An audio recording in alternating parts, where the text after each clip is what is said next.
This is our last class in environment. Okay. Tomorrow, please bring me notes for history. Tomorrow, starting ancient Indian history. Okay. New notes. For Indian history, one notes is that. For wicked touch. Right?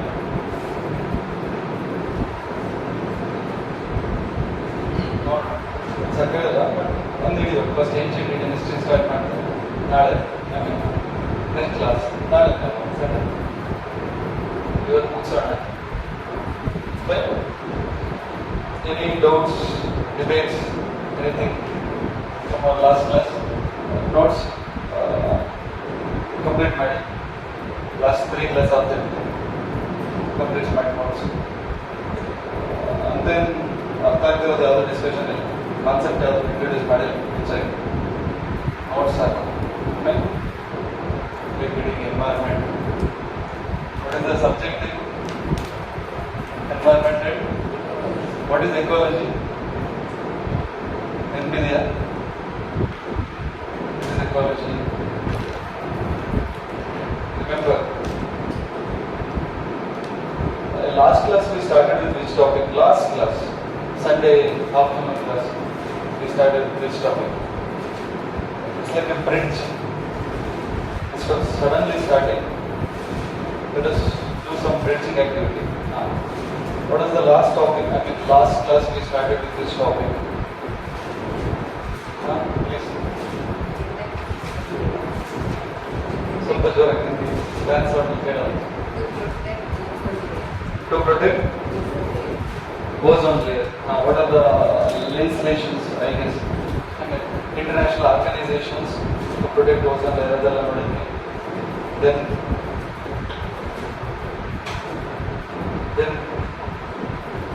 Then what we discussed?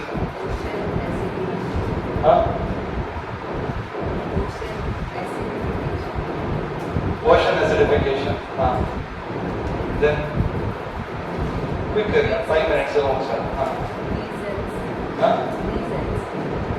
Reasons. Okay.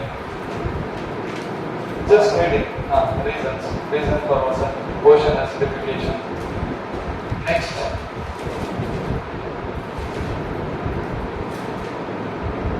Next. Okay. Next. Acid rain. Okay, next.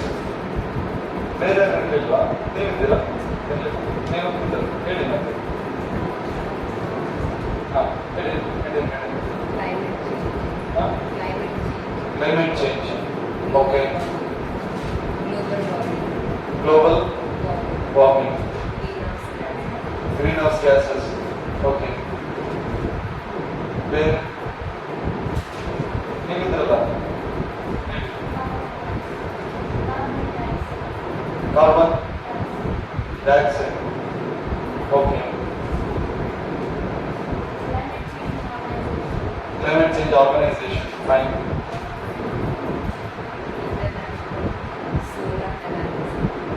Alliance. International Solar Alliance. Okay. Next. That is the India's initiative, right? What is the headquarters of International Solar Alliance? Where it is? In which country? International Solar Alliance headquarters. I thought this is very important for Muslims because it is India's initiative, Narendra Modi's initiative. Gurugram, right? Haryana. Next. Yeah, that is the head branch or you can say the Center for International Solar Alliance. Next. You present in the last class.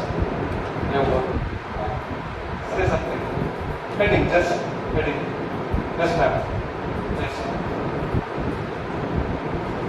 Any headings?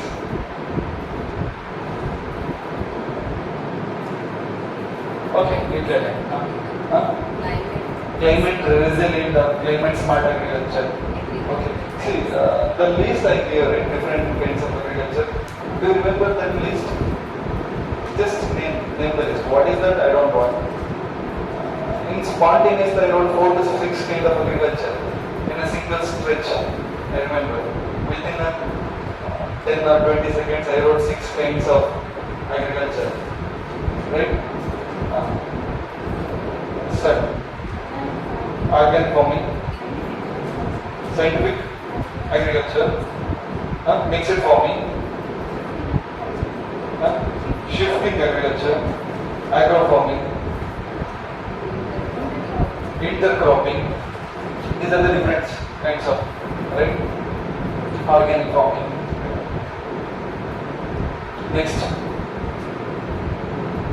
Next word we discuss.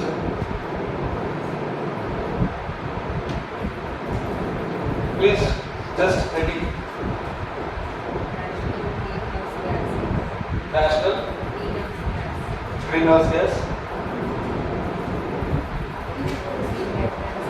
Okay. Next. What is the last thing we discussed? Where we left? E-waste management rules 2016 over. E-waste management rules 2016 over. Then biomedical waste management rules. What is the last topic we discussed? Last heading, please tell. Environmental Act. Okay, in that which act? Environmental Protection Act 1986, I guess. That was the last thing. Wildlife Protection Act 1972 completed. Is it completed? Wildlife Protection Act, yes, it is completed. I know. I still remember. Wildlife Protection Act 1972. Right? After that, Environmental Protection Act 1982, that is also completed, I guess. Environmental Protection Act, right after Wildlife Protection Act, 1986, completed. Next, after that, National Forest Policy 1988, completed.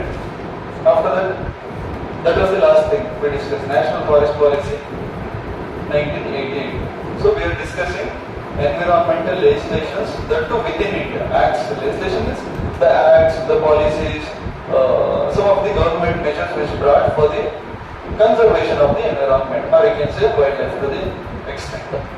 Right? The parliament which it itself brought within India for the conservation of the wildlife. Right? We discussed wildlife protection in 1972. This is, I told you, after Kigali's agreement, the Kigali's meeting which was happened. And when our Prime Minister, the then Prime Minister, Madam Indira Gandhi, she visited international forum related to wildlife conservation. Right after she came back from international podium, within Parliament, she brought a new legislation called Wildlife Protection Bill. And after that, Wildlife Protection Act 1972 was formed in the same year. And very next year, she started a flagship program called the Project Tiger, 1973. See, the name is Tiger, but in the name of conserving tiger, she started to conserve. Instead of she, you can say India started to conserve. In writing exam, while writing in mains answer writing, don't go with the specific person. Like I told you, Madam Indira Gandhi. Instead of Madam Indira Gandhi, you can say India went to India. Okay. India 1973 brought Project Tiger. Tiger is a keystone species, or you can say umbrella species. Tiger is an example for umbrella species also. We discussed different kinds of species, right? By conserving tiger, in the name of conservation of tiger, you can conserve entire wildlife. This was the idea, right? And we discussed Environmental Protection Act 1986 also. What is the thing we discussed in Environmental Protection Act 1986? Anybody? This is in the wake of the Bhopal gas tragedy, I told you, right? There was a gas tragedy, which was the gas leakage, accidental gas leakage which has happened. After that, it became an international issue. After the Supreme Court guidelines, India within the Parliament itself brought a new law related to environmental protection, right? These are the things we discussed, right? And what is National Green Tribunal? Okay, leave that. Another thing, very important thing we discussed in our last class is what is that? Environmental clearance. What is that? I told you, for construction of the dam and everything, you need some of the environmental clearance. What is the name for that?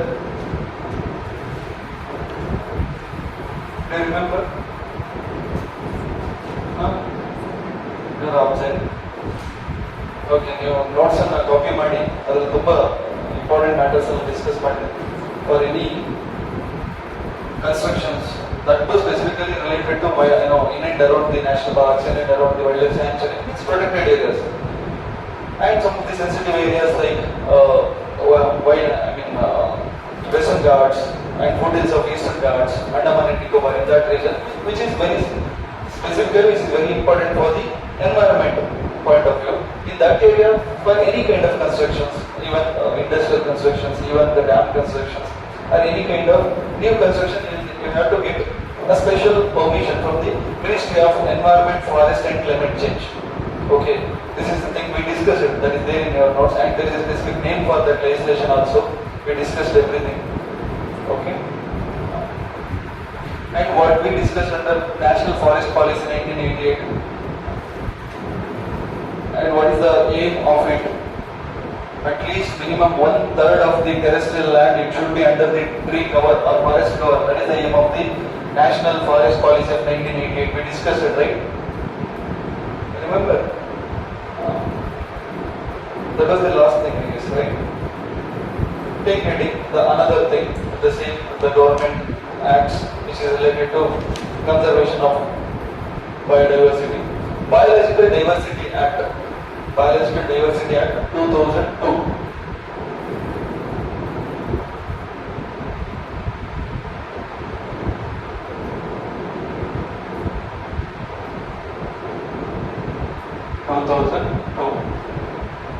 Biological Diversity Act 2002. Write something. It envisages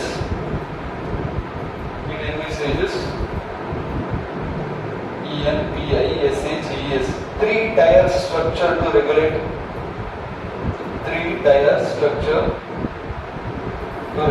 access to biological resources comprising of I want you to read speed handwriting today, because anyway I have to wind up this subject in it. So I will introduce you more topics. So you must help me in that matter. Take notes in a very quick manner. Okay. Envisages three-tier structure to regulate access to the biological resources comprising of National Biodiversity Authority, NBA. We call it as the NBA, National Biodiversity Authority. National Biodiversity Authority,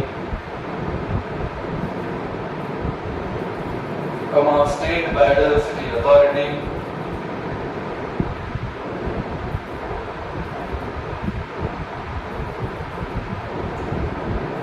and Biodiversity Management Committee. Biodiversity Management Committee at local level. See, it's like center, state, at local level. It's in a federal form, conserving the biodiversity. Okay, Biological Diversity Act 2002. It is a in detail conservation of the biological diversity in a federal manner, a center, a state, and a local level. Well, next, it addresses the issues related to access to genetic resources. It addresses the issues related to access to genetic resources. We discussed genetic something, right? Genetically modified organisms, modified plants, genetic engineering, everything we discussed in our last classes, right? Genetic resources and associated knowledge.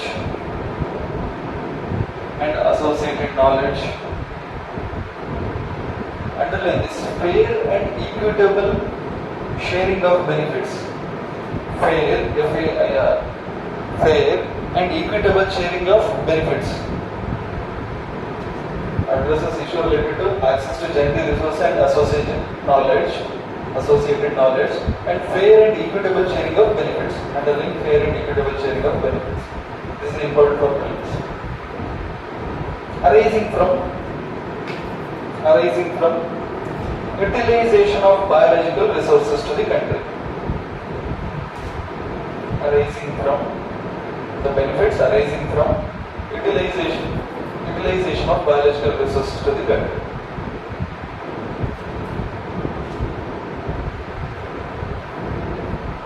Okay. This is enough for this. And after this very important act, take heading and take it like a very important very important for the examination point of view. Forest Right Act anta karitare, but the full name of this act is like Scheduled Tribes and Other Forest Dwellers Act 2006.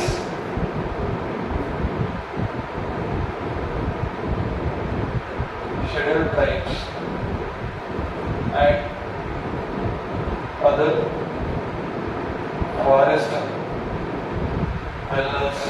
Act 2006.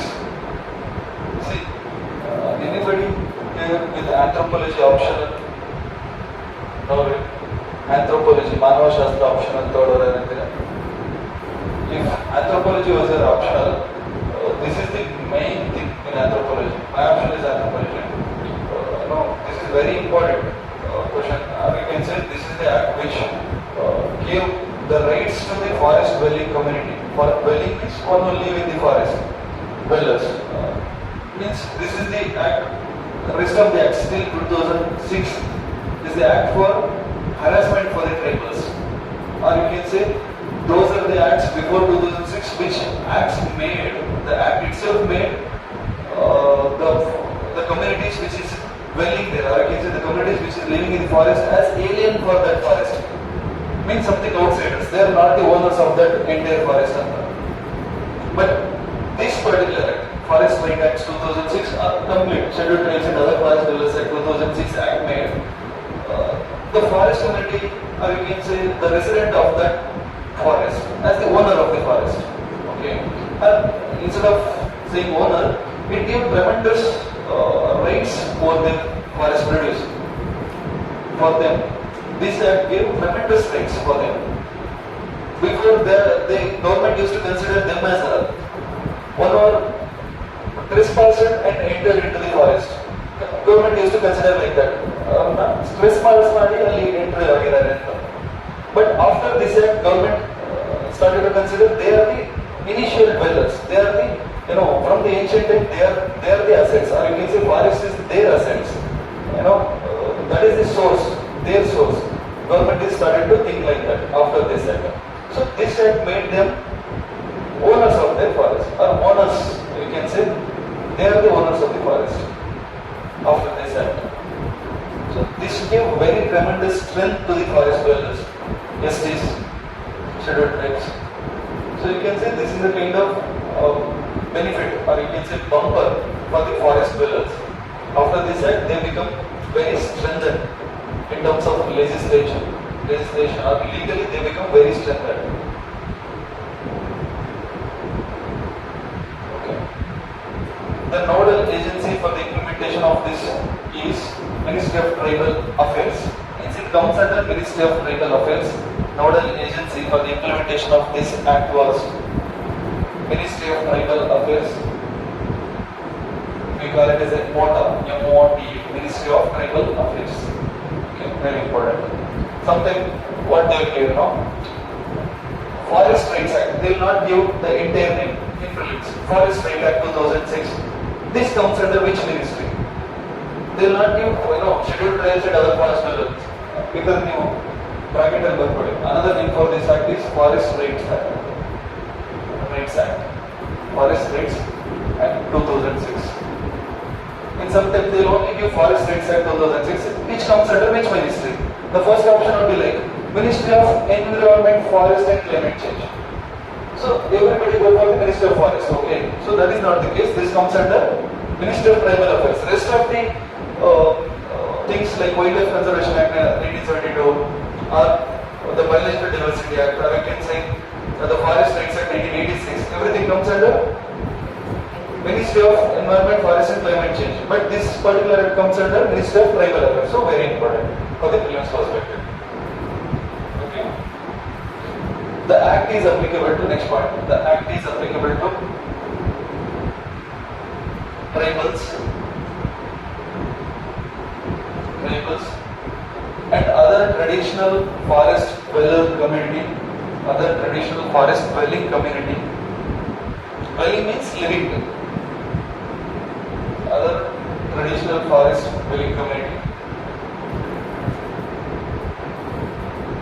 Next point. Act made them to recognize it, or this act gave them recognition. You can say like that. This act gave them recognition in their own land. Recognition in their own land. For who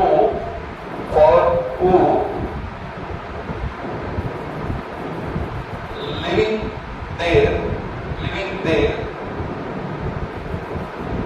from three generations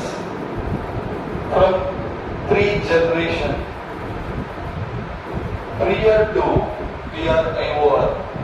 prior to 13/12/2005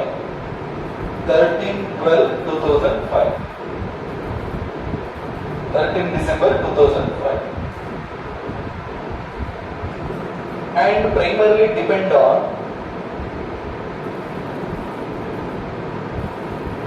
forest for their livelihood. Means for their income or for their life. Okay, livelihood, livelihood. See, that means what? One who present or one who used to dwell in that particular place for 3 generations, as well as there is no other income for them. The forest is their livelihood. If that was the case, then only they will get the land in that forest legally. They will become owners of that land. And owners means not for the entire forest. Each single family 4 hectares is the maximum. Right. Next point. The maximum limit of the recognizing rights. The maximum limit of recognition or recognizing right. Maximum limit of recognizing rights on forest land is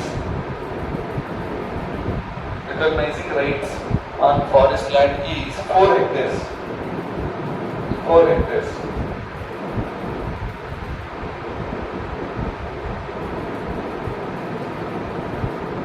Okay.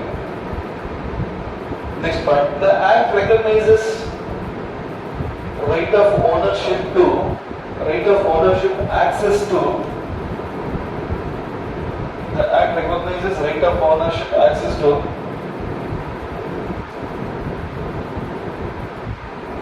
collect, use and dispose of minor forest produce. Collect, use and dispose of minor forest produce.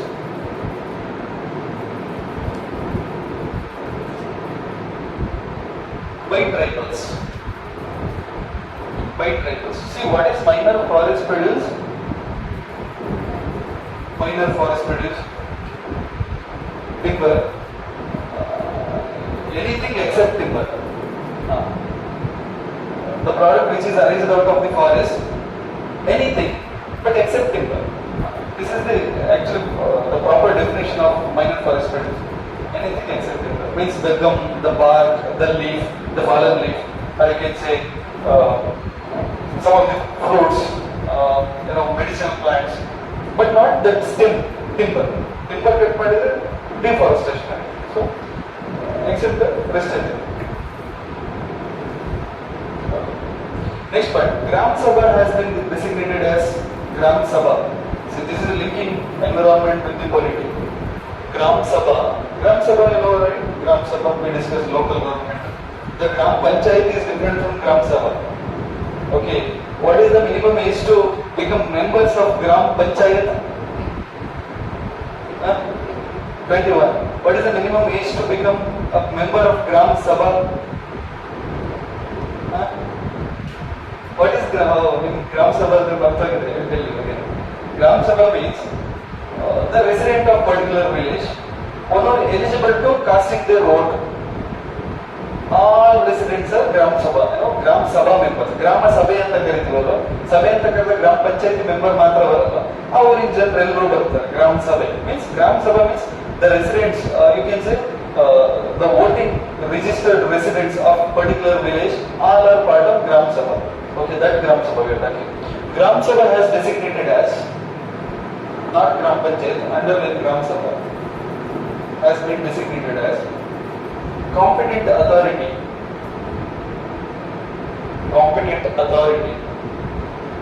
for initiating the process of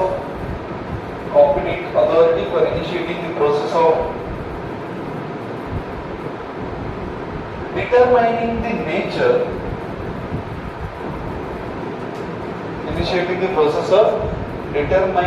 the nature and extent of individual or community forest rights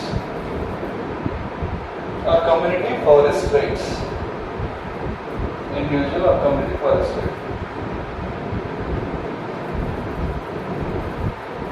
Okay, this is enough for this. Next take it like NGT means National Green Tribunal.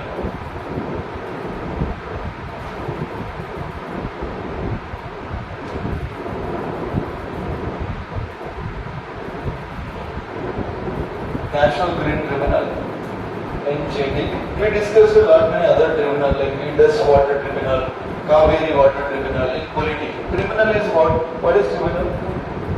It's like a court only for specific kind of cases, for specific related issues. Like the Kaveri Tribunal is only deals with the issues of the Kaveri River.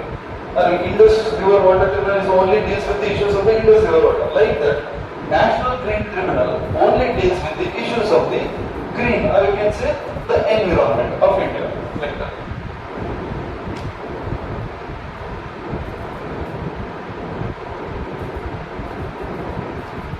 Which was established out of National Green Tribunal Act 2010.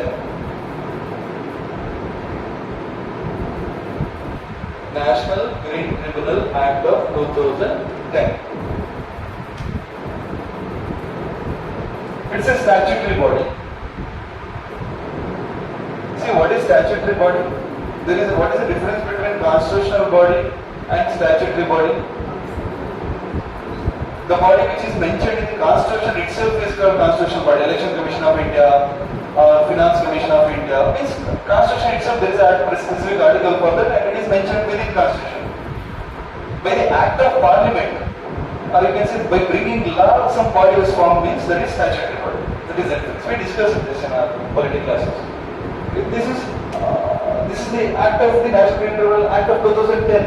This is body which is formed out of that Act. Because of that, it will become a statutory body. Okay. Sometimes there is then asked, like, NGT is a constitutional body. No, it's a statutory body. Okay. And composition: one full-time chairman for this. One full-time chairman.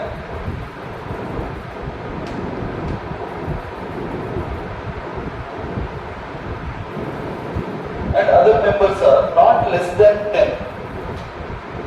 Not less than 10. It's more than 10 only. But maximum 20.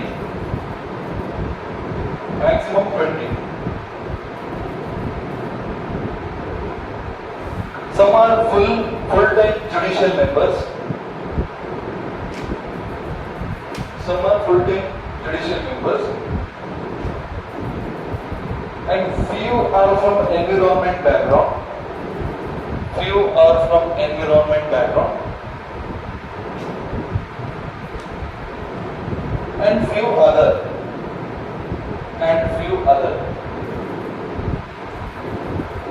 See, what is this other?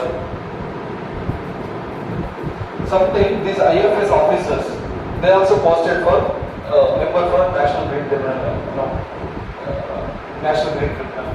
Okay. So this other means these officers.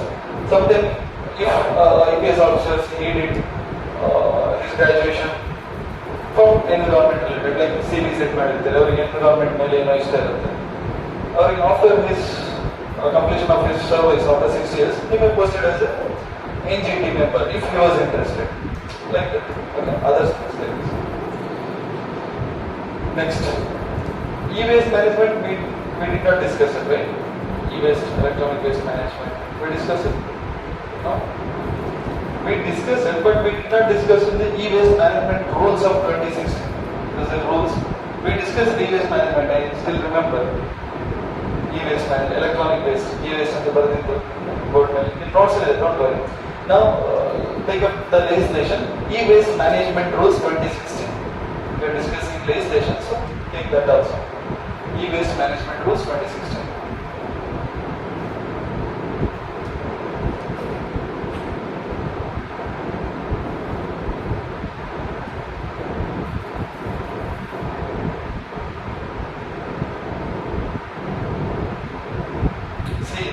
If the question in NGT, like is it deals with the air pollution or is it deals with the biological diversity, is it deals with the water pollution, is it deals with the environment pollution, either another question, but yes, something related to environment means it deals with.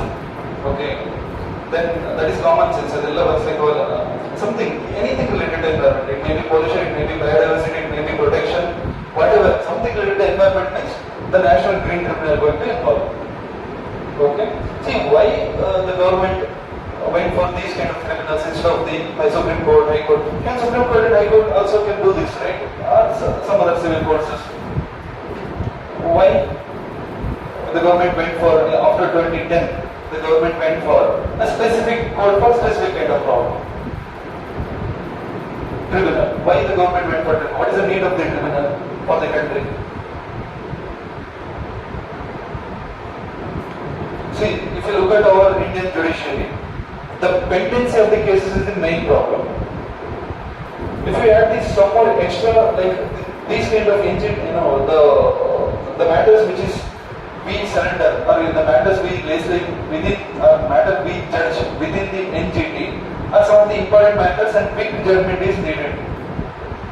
When we introduce the same kind of cases into the High Court and Supreme Court, it will drag for a month, it will drag for a year for some time. When that was the case, environment pollution, that will not control. Or environment, anything can stop, but not the environment. But not the some of the pollutions and all. So, some of the areas we need quick decisions, we need quick judgment. For that cases, we need separate code itself. So, because of that perspective, the government in 2010, by bringing different act, it brought a specific code itself called tribunal. Okay.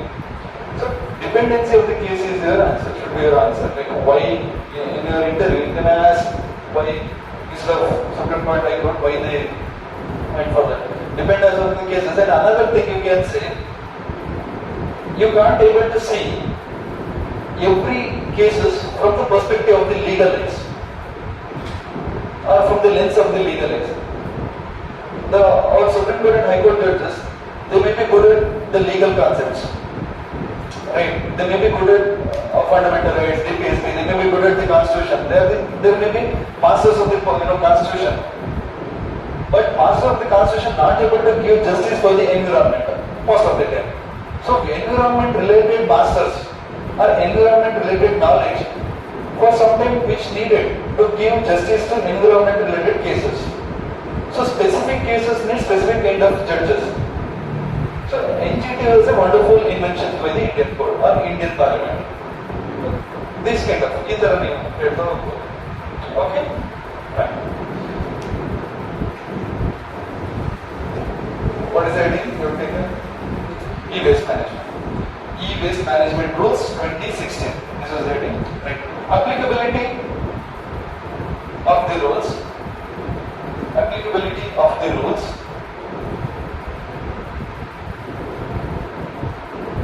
Has been extended to components,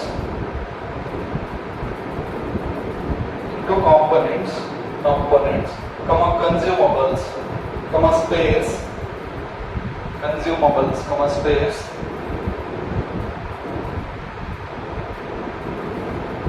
to equipment. Space to equipment. E-waste rules now. E-waste rules will now include compact fluorescent lamp. You know the CFL bulb. Compact. It also include compact fluorescent lamp. Underline this. Compact fluorescent lamp. FLUORESCENT fluorescent lamp and other mercury containing lamps.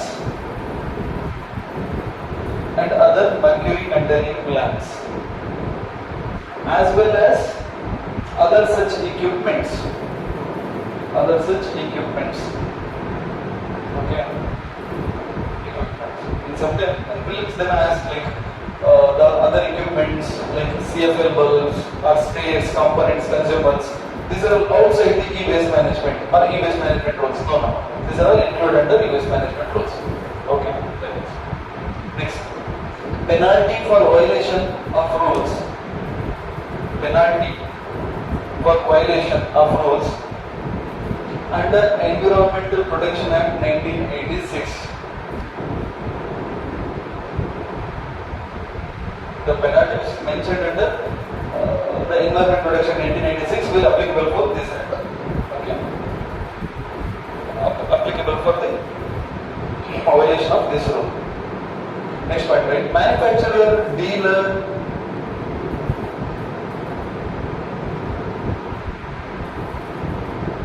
and producer responsibility organization.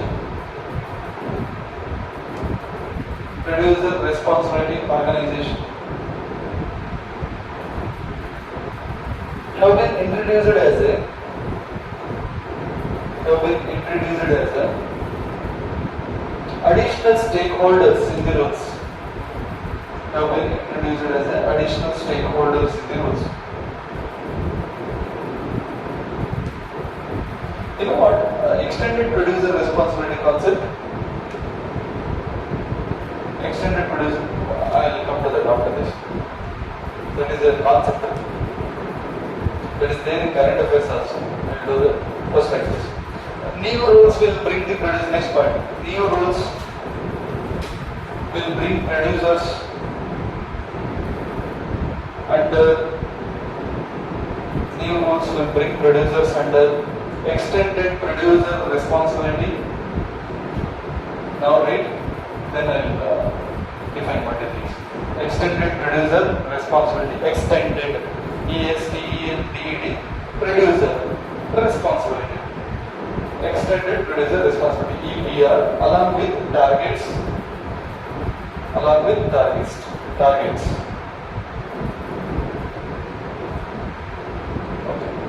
Now take somebody like extended producer responsibility.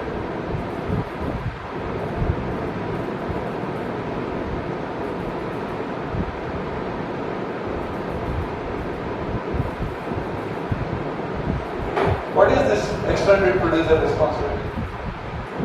By looking at this, how you can conclude this? See, what is the main reason for the waste collection? You can say the electronic waste. What is the main reason? See, who is going to generate or who is going to manufacture all the electronic equipment? Any particular company. And who is going to use? The people of that particular country, they are going to use. And what happens after use? Like everybody having mobile, laptops, computers. After using this, when it lost its life, well, we normally move for another one. So what happens to this existing one, the old one? What is the action India took for that as of now? Nothing. It will remain in a Baglamule. Yes, sir. So that is a kind of waste only. And there is no recycling of the waste.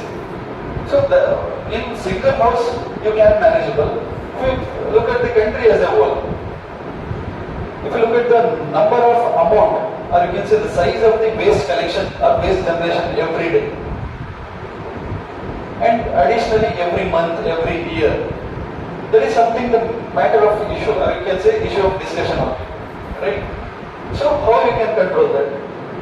How you can reduce that?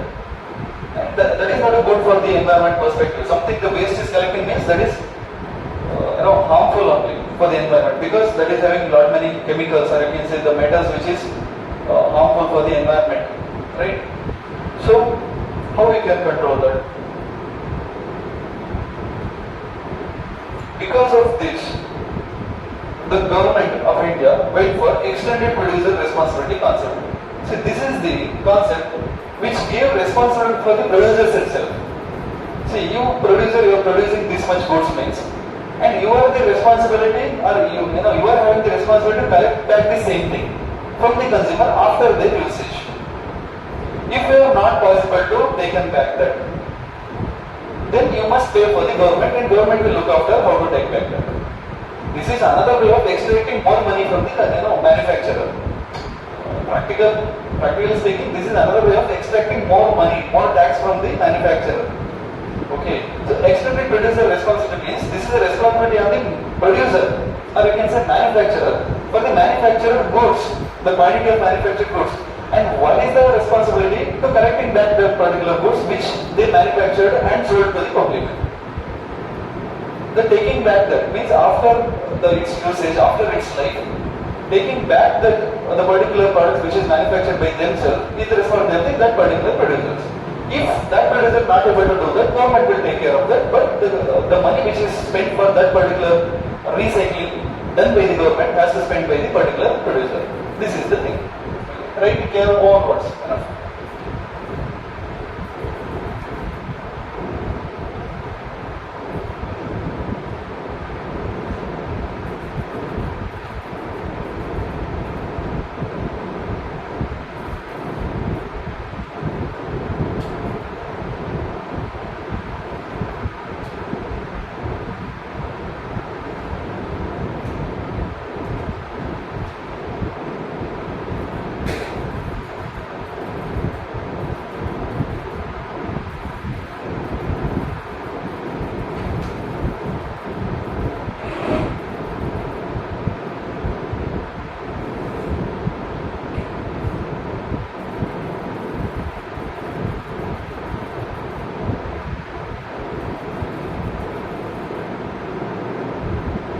After this, we are heading Biomedical Waste Management Rules 2016.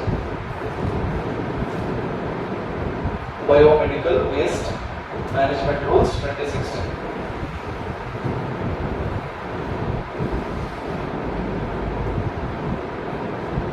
Tell me something, the biomedical waste. Biomedical means the waste which is generated in hospital. Tell me something. After waste is generated. Syringes. What?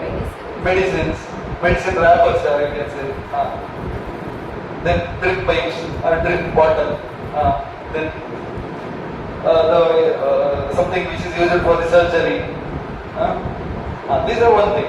Then another something organic. Tell me something organic. The blood, waste blood, you can say. The waste organs which is we took off. Right? Then hair, okay. Sorry. Kallu, stone, kidney stone. Yes, someday. Next. See, biomedical waste is a danger for the environment because it is having, you can see, numerous effects for the environment, and all effects are the negative effects only when it directly enters into the environment. So recycling, or you can say something, processing is important before introducing into the open environment. So that process is the responsibility of the government. So government by the parliament in 2016, it brought a separate legislation, or you can say strong rules for the biomedical waste management. It took it as a biomedical waste management is a serious issue, and it formed its own rules, and that is rules That rules is very strict rules. Every other the health management has to follow these rules. Any hospitals or if it is government, anyway they will follow. If it is private also, they have to follow these biomedical waste management rules. This is the thing. And what it consists of? Take note. Biomedical waste consists of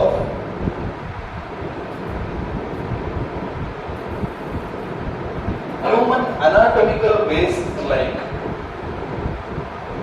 human anatomical waste, ANATOMICAL. Anatomical means within body. Anatomical waste like tissues, organs, and any body parts. Tissues, organs, and any body parts.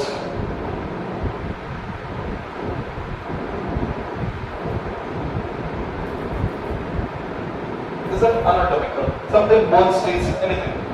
And rest of the materials like syringes, needles, syringes, SYRENGES, syringes, needles, NEEDLES, needles, broken glasses, sometimes broken glasses, etc. Next point, the ambit of the rules, AMBIT, the ambit of the rules has been expanded to. The ambit of the rules has been expanded to include. See, this is not only for the the institutional health management, but also it also include the blood camps. The blood camps. These are like prelims and later. It includes the vaccination camps. ನಮಗೆ Covid vaccine ಕೊಟ್ಟರಲ್ಲ ಆ places ಅಲ್ಲೂ ಇದಕ್ಕೆ maintain ಮಾಡಬೇಕು. ಅವ್ರು ಕರೆಕ್ಟಾಗಿ syringes ಅದು ಇದನ್ನೆಲ್ಲ ಎತ್ತಿರಬೇಕು. The vaccination camps, blood camps, surgical camps, or any other health care activity you can say. So this is not only for the hospitals but also any kind of healthcare activity, right? Next point. The phase out means just swipe out, burn it out, vanish it out. Phase out of use of chlorinated phase out of the use of chlorinated plastic bags.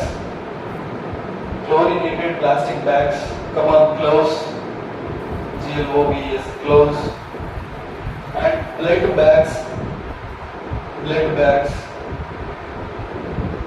etc.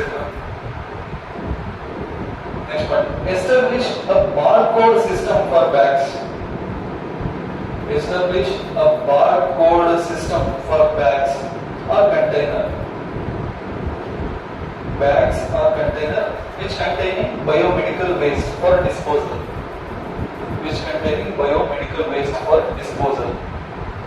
Establishing bars or codes.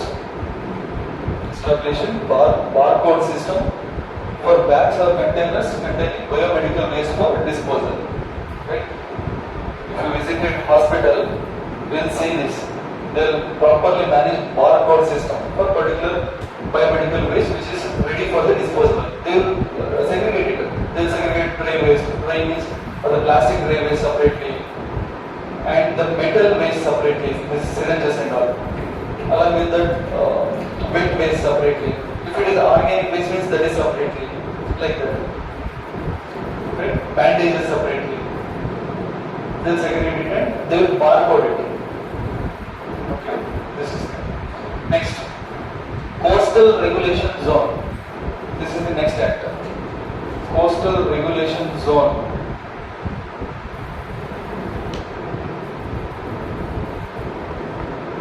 Coastal Regulation Zone Management Act or Management Rules 2011.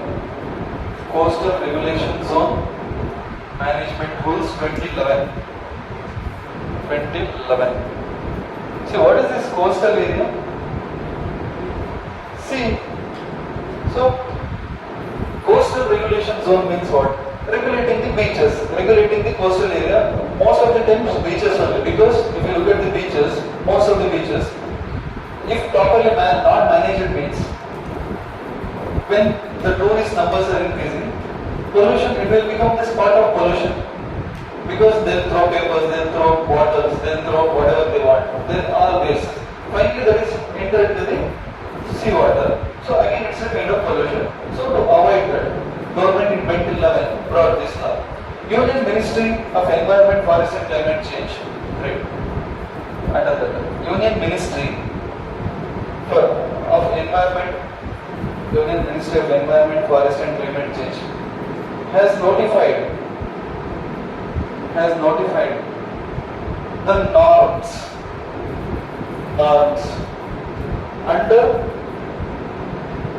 under this management rules in 2019 under this management rules of 2011 in 2019. So it comes under which ministry?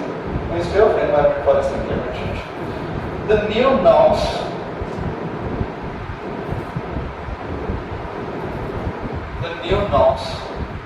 has been issued under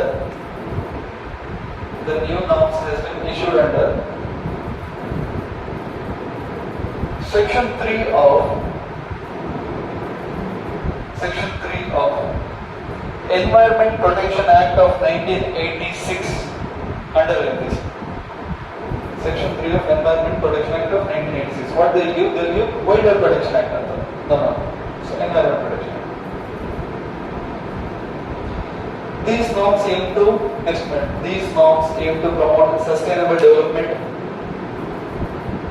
based on scientific principles. In the coastal region.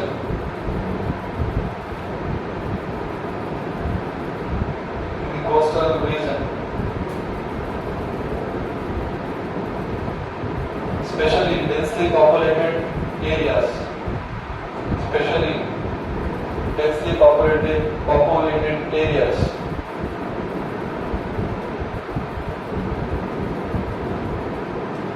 Which afforded greater opportunity for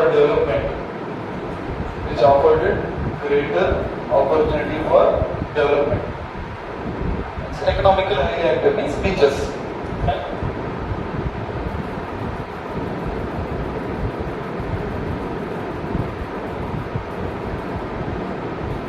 Next point, temporary tourism facilities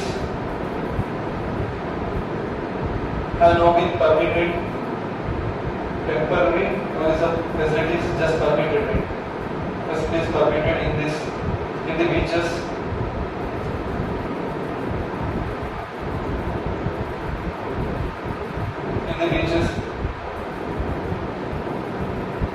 And next point, no development zone of 20 meters. No development zone of 20 meters from the seashore. This is the area which is restricted for 20 meters from the seashore. This is the area which is restricted for any particular construction.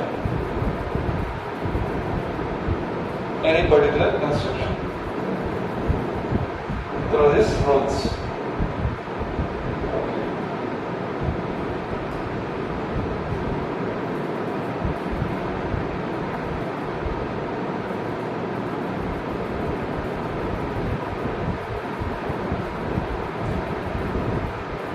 This is enough. The legislation which is related to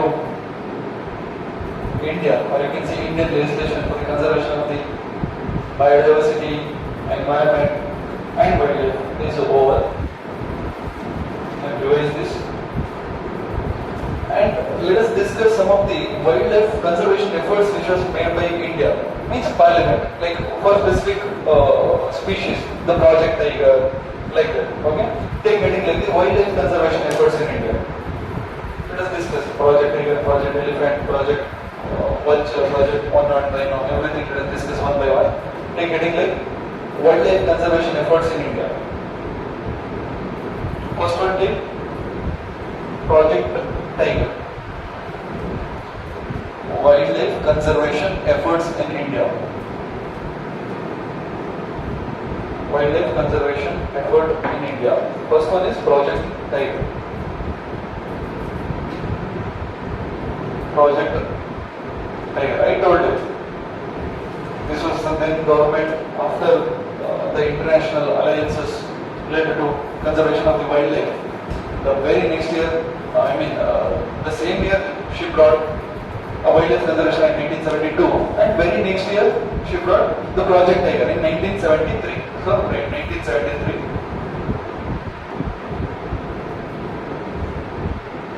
Project Tiger. This was started as a centrally sponsored scheme. You know this sponsored and central sector scheme? You know this? What is the difference between sector and sponsored? Central sector and central sponsored. What is the difference? Sector and sponsored again difference. Some of the schemes will tell it as if it is a central sector scheme. Some of the schemes will tell no, this is centrally sponsored scheme. So what is the difference? What's the difference?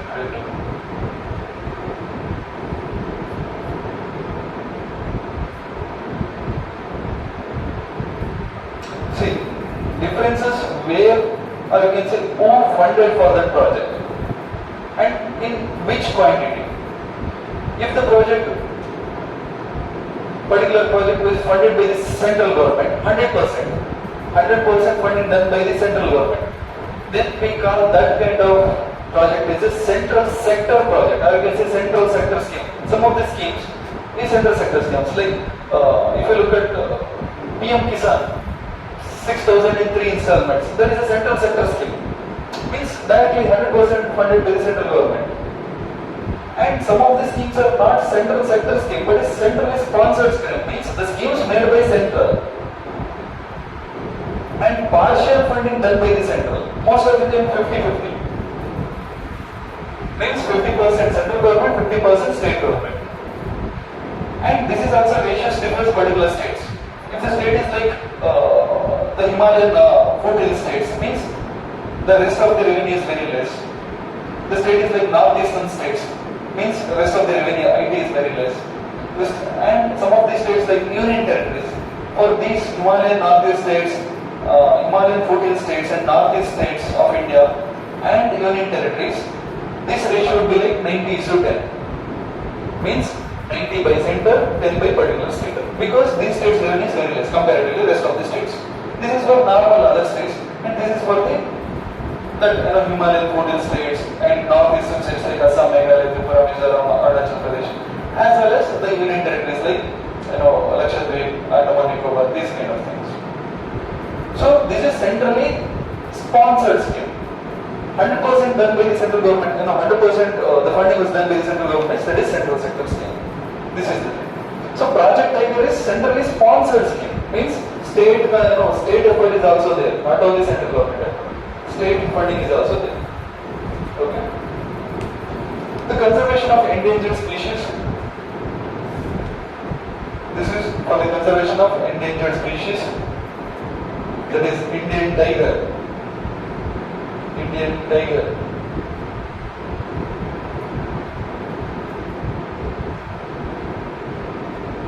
Because from 1900, because from 1900 to 1972, because from 1900 to 1972, still this project was arrived. The number of tigers population was reduced. You know what? In 1972, for the first time, the tiger census was conducted. Okay. Again, this is a matter of discussion or debate. A few years back, one of the states will service examination. They asked the same question. When was the first tiger conservation in India happened? Or I can say tiger census in India was happened. And most of the students went for the 1972. But another option would be like the medieval India, during medieval India. And state civil service exam, I guess something North Indian, some state, West Bengal, I don't know. And that particular state government went for that as an option. Means not in the modern India. In medieval India, some of the I forgot that king name. That king went for the tiger census. Okay, so remember this. Means 1972 legally after independence now tiger census ಮಾಡಿದ ಸಮೇತ ancient ಅಥವಾ medieval India means medieval India ಯಾವ king Muslim king I forgot his name. That person went for the tiger census. Okay, that option would be right option. If the same question arises in front of you in exam means medieval India would be the right answer. Right? If this question specifically asking after independence is 1972, that's the first year. Right? See, when the tiger census was happened in 1972, we came to know that from 1900 to 1972, tiger numbers are increasing. Then also Karnataka would be the first place. Even today, Karnataka would be the first place in terms of tiger numbers. Right?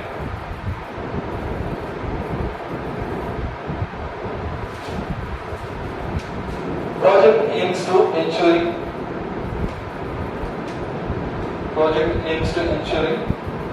a viable population of Bengal tiger. Project aims to ensuring a viable population of Bengal tiger. Bengal tiger. In situ conservation. See, what is in situ conservation? Conserving the same species in their own original habitat. So this project, tigers or any other project is in situ conservation only. That may be a prelims question, not ex situ. Ex situ means something exit from particular site. Take up, we discussed it, that is there in our notes, right? So every other project tiger, project elephant, project crocodile, any project is in situ conservation, not ex situ. Right? In situ conservation. So in situ conservation of wild tigers in designated tiger reserves.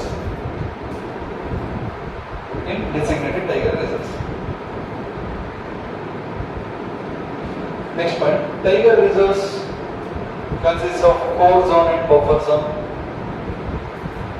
Tiger reserves consists of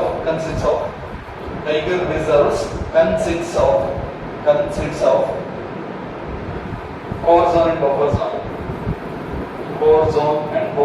Core means central, buffer means surrounding that core zone. The zone which surrounds that core zone circle, buffer, BUFFER. Next point, the National Tiger Conservation Authority was created, NTCA, National Tiger Conservation Authority was created for implementing these conservation efforts.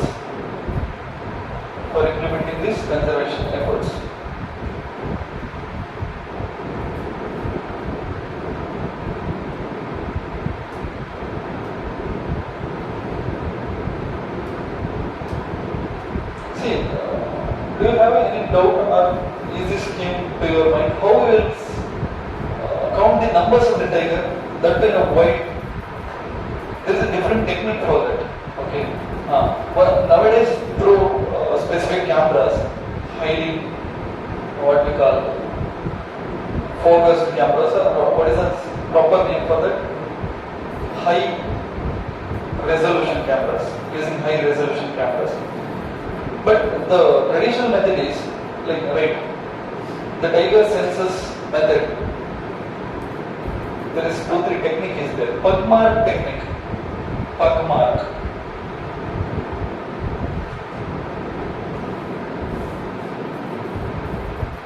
technique. Come on. Camera trapping.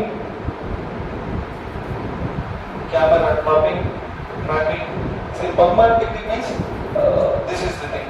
Like ಉಗ್ರ ಮೇಲೆ ನಡೆಯುತ್ತಲ್ವಾ, ಅದ್ರದ್ದು ಹೆಜ್ಜೆ ಬರುತ್ತಲ್ವಾ, ಅದನ್ನ ಒಂದೊಂದು ಉಳಿದು ಒಂದೊಂದು ತರದ mark ಇರುತ್ತೆ, ಅದನ್ನ ಕೌಂಟ್ ಮಾಡ್ತಿದ್ರು. Okay, this mark is different from this ಓಲಿ ಹಾಗೆ ಅದನ್ನ ನೋಡಿ ಎಷ್ಟು ತರದ ಮಾರ್ಕ್ ಇದೆ ನೋಡಿ, ಅಷ್ಟು ಆ ರೀಸನ್ ಅಲ್ಲಿ ಎಷ್ಟಿದೆ ಅಂತ ಆ ಫಾರೆಸ್ಟ್ ಆಫೀಸರ್ ತಗೊಂಡು ಕಳಿಸ್ತಾ ಇದ್ದಾರೆ. So this is the number. Okay, that is the one technique. And more than anything this strips is the main reason. You know, strips mark, you can say strips mark. ಈ ಹುಲಿ ಮೇಲೆ ಪಟ್ಟೆ ಇರುತ್ತಲ್ವಾ, and that strips mark is different from individual tigers. Same ಇರೋದೇ ಇಲ್ಲ. Like ಅವ್ರ finger print ಇದ್ದಾಗ ಹುಲಿಗೆ strips ಇದೆ ಅಲ್ವಾ, ನಮ್ಮ ಫಿಂಗರ್ ಪ್ರಿಂಟ್ ಇದ್ದಾಗ ಸೇಮ್ ಇರೋದೇ ಇಲ್ಲ. ಸ್ವಲ್ಪ ಡಿಫರೆನ್ಸ್ ಇರುತ್ತೆ, ಬಟ್ಟೆ ಇರುತ್ತಲ್ಲ ಸ್ಟ್ರಿಪ್ಸ್ ಅದರಲ್ಲಿ. So by looking at that particular strips we can conclude okay this tiger is different from that tiger. ನಾವು ಕ್ಯಾಮ್ರಾದಲ್ಲಿ ನೋಡಿದಾಗ ಹುಲಿ ಕಾಣುತ್ತಲ್ವಾ, ಸೊ ಆ ಸ್ಟ್ರಿಪ್ಸ್ ಅನ್ನು ನಾವು ಕರೆಕ್ಟಾಗಿ ಕ್ಯಾಲ್ಕುಲೇಟ್ ಮಾಡಿದಾಗ that strips would be different for different individual tigers. That is it. So this M strips technique, ಆ technique M strips technique ಅಂತ ಹೇಳ್ತಾರೆ. M strip technique. This is one of the old UPSC question. M strip technique comes under which conservation? Project Tiger is the answer. Okay, Project Tiger, Project Elephant, all ಕೊಡ್ತಾರೆ. M strip technique comes under Project Tiger. And finally DNA fingerprinting.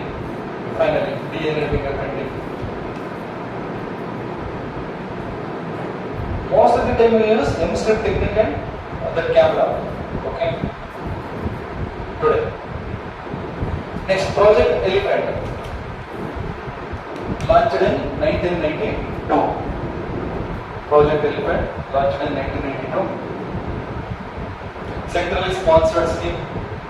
Again, it was mainly implemented in 13 states of that time.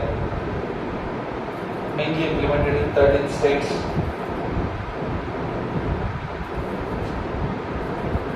Next point, 88 elephant corridors were set up.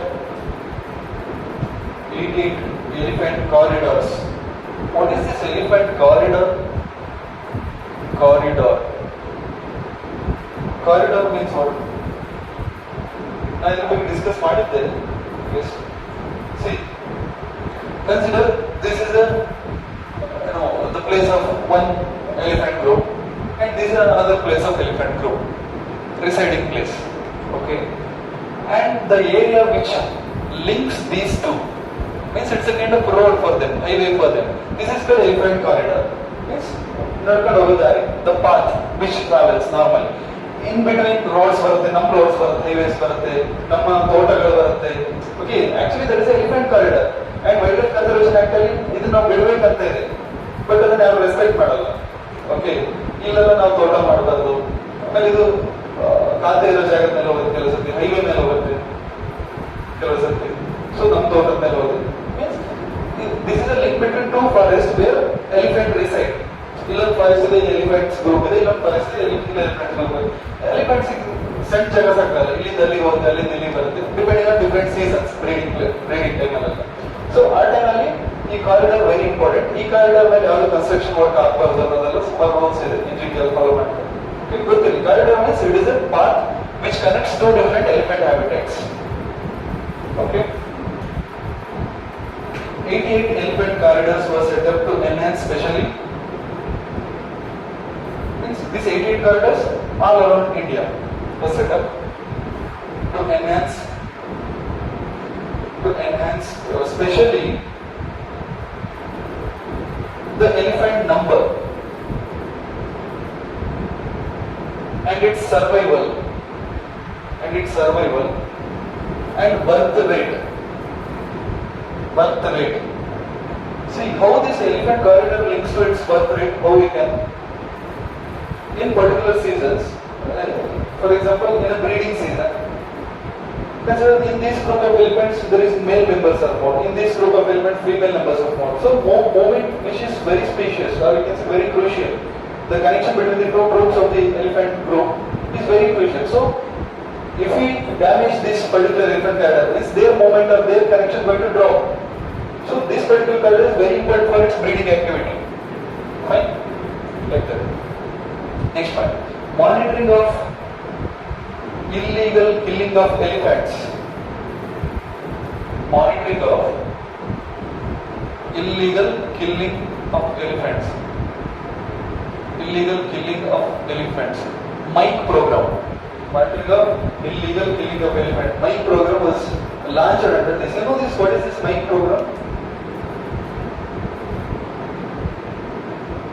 See, in 1992, when Project Elephant was launched, they conducted a survey. The central government conducted a survey. What is the reason for the death of the elephants? They came to know that the two main reasons. One is in that two, the major reason was electric shock. Okay. This Next elephant, they're not able to understand these electricity data. While it is walking, it touches the electrical poles, and sometimes it walk near to the electrical poles. Sometimes it even touches it itself, the electrical poles. By that time, they lost its sight. So after conducting this survey, the central government came to an agreement or conclusion, right? The electric poles of this region, the elephant corridor region, must contains a mic. Mic means something, a speaker, which sounds like a honeybee. ಈ ಆನೆ ಯಾವುದಕ್ಕೂ ಹೆದರಲ್ಲ, but honey being ಇರುತ್ತೆ, ಜೇನಿಗೆ ತುಂಬ ಇರುತ್ತೆ. Because ಜೇನ್ ಕಚ್ಚುತ್ತೆ ಆನೆಗೆ, ಜೇನ್ ಕಚ್ಚಿದ್ರೆ ಆನೆ ನೋವಲ್ಲ, ಬೇರೆಯವ್ರು ಕಚ್ಚಿದ್ರೆ ನೋವಲ್ಲ. ಸೊ ಈ ಜೇನಿಗೆ ತುಂಬ ಇರುತ್ತೆ. ಸೊ ಎಲ್ಲೆಲ್ಲ ಎಲೆಕ್ಟ್ರಿಕಲ್ ಪೋಲ್ಸ್ ಇದೆ, ಆ ಪೋಲ್ಸ್ಗೆ ಸ್ಪೀಕರ್ ಹಾಕ್ತಾರೆ. ಎಲ್ಲಿ ಎಲಿಫೆಂಟ್ ಕಾರಿಡಾರ್ ಇರೋದು, ಎಲಿಫೆಂಟ್ ಎಲ್ಲಿ ನಡೆಯುತ್ತೆ. ಸೊ ಎಲ್ಲಿ ಕರೆಕ್ಟ್ ಆಗಿ ಆ ಪೋಲ್ಸ್, ಎಲೆಕ್ಟ್ರಿಕ್ ಪೋಲ್ಸ್ ಬರುತ್ತಲ್ವ, ಅದಕ್ಕೆ ನಾವು ಸ್ಪೀಕರ್ ಅಟ್ಯಾಚ್ ಮಾಡಿದಾಗ ಅದು ಹನಿ ಬಿ ಸೌಂಡ್ ಮಾಡ್ತಾ ಇದ್ದಾಗ, ಅಲ್ಲಿ ಹನಿ ಇದೆ, ಹನಿ ಬಿ ಇದೆ, ಬೀಸ್ ಇದೆ, ಚೇಂಜ್ ಇದೆ ಅಂತ ಹೋಗೋದೇ ಇಲ್ಲ. ಆನೆ ಸ್ವಲ್ಪ ಸೈಡ್ ಡೈವರ್ಷನ್ ತಗೊಳುತ್ತೆ. ಸೊ ಎಲೆಕ್ಟ್ರಿಕ್ ಪೋಲ್ಸ್ ಇದೆ, ಸೇಫ್ ಆಯ್ತು. Same thing even train track ಅಲ್ಲೂ ಅಷ್ಟೇ. ಟ್ರೈನ್ ಬರೋ ಟೈಮಿಗೆ ಆ ಟ್ರ್ಯಾಕ್ ಅಲ್ಲೆಲ್ಲ ಅದು ಎಲಿಫೆಂಟ್ ಕಾರಿಡಾರ್ ಎಲ್ಲಿರುತ್ತೆ ಅಲ್ಲಿ ಇದನ್ನ ಆನ್ ಮಾಡ್ಬಿಡೋದು ಸ್ಪೀಕರ್. ಸೊ ಅಲ್ಲಿ ಅಗೇನ್ ಚೇಂಜ್ ಇದೆ ಅಂತೇಳಿ ಆನೆ ಬರೋದೇ ಇಲ್ಲ. These are the two things. That is what mic program. Okay. And another thing, Hathi Mera Sathi. This is a program name. Hathi Mera Sathi. Hathi, elephant in Hindi. Hathi Mera Sathi.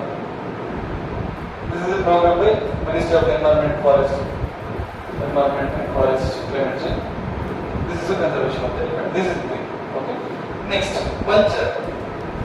Project Vulture. Vulture we discussed in our last class, right? What is the difference between kite, eagle, vulture? We discussed it. Kite means a small one. Eagle means something bigger. Vulture means bigger.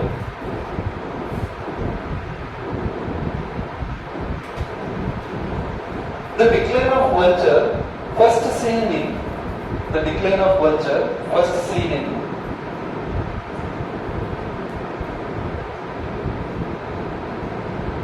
Keoladeo National Park, Keoladeo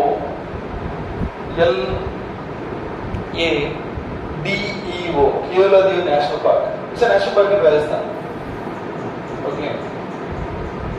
Right? Even that is the state bird of Rajasthan. Okay.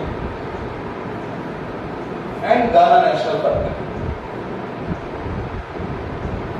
Next point. Red-headed vulture. Red-headed vulture. This is different kinds of vulture. Slender-billed vulture. Red-headed, slender-billed. Means the bill is slender, thin. Slender-billed vulture. And long-billed vulture. Long-billed vulture. These are all critically endangered. Isn't it? Conservation. Red list status. Red list status. In which state it is? It is in a critically endangered state. Tiger. ಇವಾಗಷ್ಟೇ ನೋಡಿದ್ವಿ, ಬರ್ಸಿದ್ದೀನಿ, notes ಇದೆ. Tell me. Tiger. Endangered. Okay. Elephant also endangered. ಬರ್ಸಿಲ್ಲ. Important ಅದು elephant ಕೇಳಲ್ಲ, tiger ಕೇಳಿದ್ದಾರೆ, census ಇದೆ, ಅದಕ್ಕೆ ಬರ್ಸಿದ್ದೀನಿ. So ಜಾಸ್ತಿ ನೆನಪಿಟ್ಕೊಳ್ಳೋಕ್ಕಾಗಲ್ಲ, humanly not possible. So whichever needed for exam, I will give you. Don't worry. Vulture is important again. Okay, because the decline of vulture is again, it is there in current affairs. So that is important. And tiger census was happened. So because of that, this year it is very, very important. This is enough. Don't try to remember elephant. So elephant ಮತ್ತೆ vulture ಎಲ್ಲ confuse ಆಗಿ ಕಡೆಗೆ ಉಲ್ಟಾ ಮಾಡ್ತಾರೆ. So tiger, vulture enough. Next. This is it. And when discussing biomagnification, I introduced the vulture. What is biomagnification? Increase the toxic element. That is the reason for the vulture's death, right? Some of the toxic chemicals like diclofenac. These are the chemicals which is results to biomagnification. ಅದನ್ನು ಮಾತಾಡಿದ್ವಿ ನಾವು, ಅದನ್ನ ಇಲ್ಲಿ ಬರೀಬೇಕು. ಏನು ಹೇಗೆ ಬರೀತೀವಿ? Diclofenac, right? Diclofenac, Biclofec, FENAC, diclofenac, Biclofenac, diclofenac. This is a toxic chemical. Okay. This is the toxic chemical. It causes, or it is the reason for the vulture's death.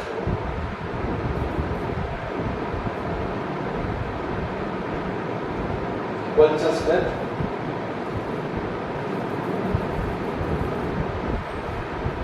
So ban on usage of diclofenac. So ban on use of diclofenac was introduced through this project.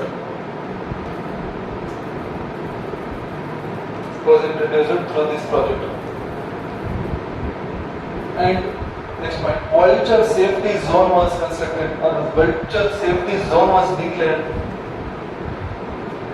Vulture safety zone was declared. See, if time permits, go home and just type vulture and Rajasthan scenes, or you can say vulture and the issues in Rajasthan. ಬರೋ videos ಅಲ್ಲಿ ಯಾವ ತರ ಇರುತ್ತೆ ಅಂತ ಹೇಳಿದ್ರೆ current ಕಂಬಕ್ಕಾಗಿ ಅಥವಾ current ಲೈನಿಂಗ್ಗಾಗಿ vultures ಗಳು ಸಾಯ್ತಾ ಇರುತ್ತೆ. ಹಾರುವಾಗ ವಲ್ಚರ್ಸ್ ಬಾಡಿ ತುಂಬ ಆಗ್ಲೇ ಇರುತ್ತೆ ಕರೆಂಟ್ ಲೈನಿಂಗ್ಗಾಗಿ. ಸೊ ವಲ್ಚರ್ ಸೇಫ್ಟಿ ಝೋನ್ ಅಂತ ಒಂದಿಷ್ಟು ಝೋನ್ ಅನ್ನ ಡಿಕ್ಲೇರ್ ಮಾಡಿದ್ದಾರೆ ರಾಜಸ್ಥಾನಲ್ಲಿ. In that vulture safety zone, the current line would be underline or underground. The high tension wire would be underground, just to conserve the vulture. Look at the cost. Making underground high tension wire needs crores of amount. That's just for the conservation of the vulture. So every other single organism in our biodiversity is important for management of our biodiversity. So government is spending a lot for that. Okay. In Rajasthan, most of the vulture safety zones, the high tension wire would be in the soil, underground. Okay. Because the main reason for its death is one diclofenac, another one high tension wire. This is the thing. Diclofenac was banned, and for this high tension wire, in these safety zones, they made it underground. This is the two safety measures with they do. See, these kind of examples you must write it in your essay. You just ಯಾವುದೋ pollution ಬಗ್ಗೆ ಅಥವಾ conservation method ಬಗ್ಗೆ essay ಬರೀತಾ ಎಲ್ಲ points include ಮಾಡಬೇಕು. Fine. Next.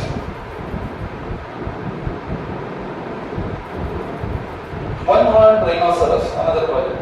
One-horned rhinoceros. ಒಂದು ಕೊಂಬಿನ ಗೆಂಡಮೃಗ. One-horned, Horned, rhinoceros, RHINOCEROUS, rhinoceros. See, what is the threat for the rhinos of India, and what is the habitat, natural habitat of the rhinos in India? What is the national park which is famous for one-horned rhino? Kaziranga National Park in Assam. Every year which witness flood because of Brahmaputra river. Every year flood. Okay, and this Kaziranga National Park is named for two things. And this year it is very important because the previous president and his wife visited this Kaziranga National Park. Okay, there is an elephant right in this national park. You know, the beauty of this national park is the tourism. There is a wetland place also, wetland standing water, and they conduct elephant ride to see rhinoceros.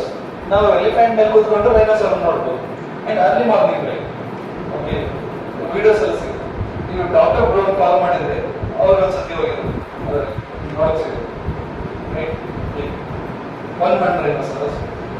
It is mainly poached for their horns. ಯಾಕೆ ಸಾಯಿಸ್ತಾರೆ ಅಂತ ಹೇಳಿದ್ರೆ ಕೊಂಬಿಗೆ very value in international market. It has lot many value. It is mainly poached, POUCHED, poached for POACHED, poached for their horns. The last male white northern rhino, the last male white northern rhino, Sudan died.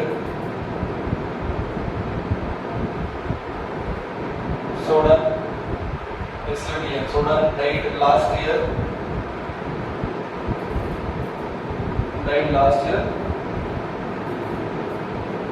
bring its special focus.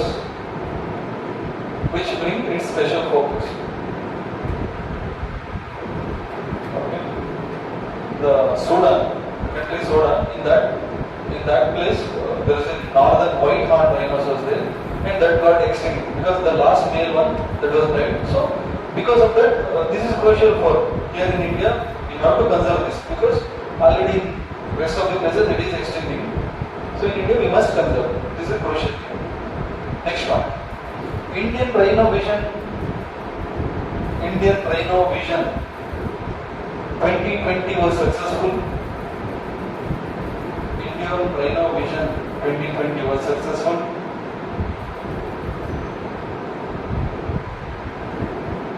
Which was took by Department of Environment and Forest.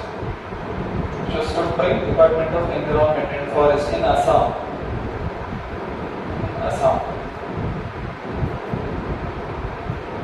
The success is like it increases. The success is like it increases. Rhino population from 2000 to 3000 by 2020. Increase it to 3000 by 2020.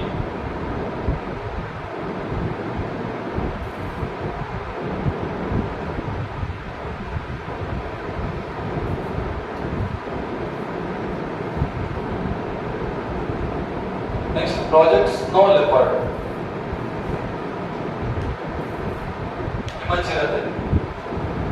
Project Snow Leopard.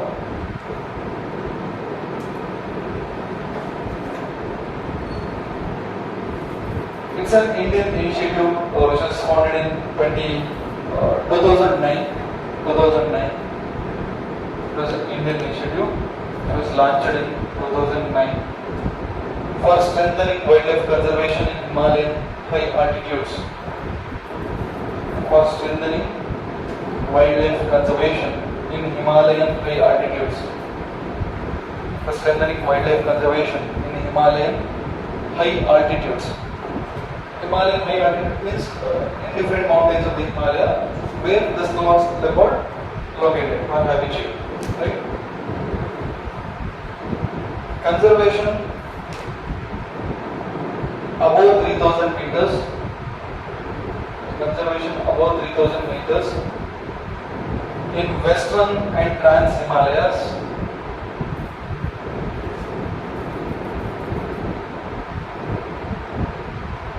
And above 4000 meter in Eastern Himalayas.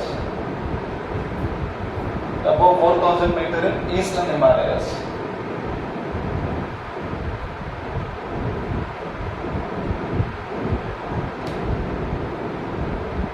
The most snow leopard found in China.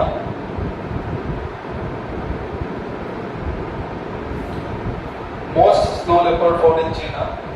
After that, Mongolia. Where Mongolia located? You know Mongolia?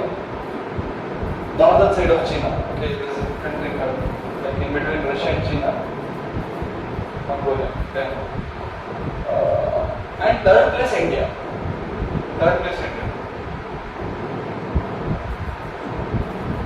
In India, it's found in all 5 Himalayan states.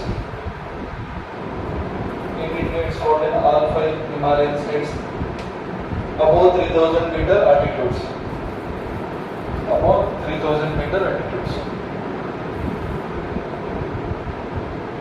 Above 3000 meter. For 1 kilometer, how many meter? 1000 meter. 3000 meter means 3 kilometers. 3 kilometers not from that particular foothills of the mountain. 3000 kilometers from the sea level. Okay. Next, Sea Turtle Project. Samudra Nami. Sea Turtle Project. TURTL. Sea Turtle Project. There is a species within turtle called olive ridley turtle. This is specifically for that particular project because if you look at the eastern India, Odisha, specifically Odisha, Andhra Pradesh, and West Bengal, specifically Odisha, there is a beach called Aribada, and the species name is also the same. Okay, that will come into the beaches during particular breeding season and it will lay their eggs in the beaches. So poaching and you can say the illegal extraction of that particular eggs was happened before. Because of that, the government of Odisha brought so many laws just to conserve the olive red-legged turtle. And even the beaching activity, even the fishing activity, everything was banned during that time. Everything was which they banned. Everything for just for conservation of the olive red-legged turtle. Okay, so this project is inspired for that kind of act, for that kind of decision of the Odisha government. This project was inspired. Okay, thank you. Sea turtle project. Olive red-legged turtle, OLIVE. Olive red-legged. OLIVE. RI. Red-legged. RIDLEY. Olive red-legged turtle visits Indian coast during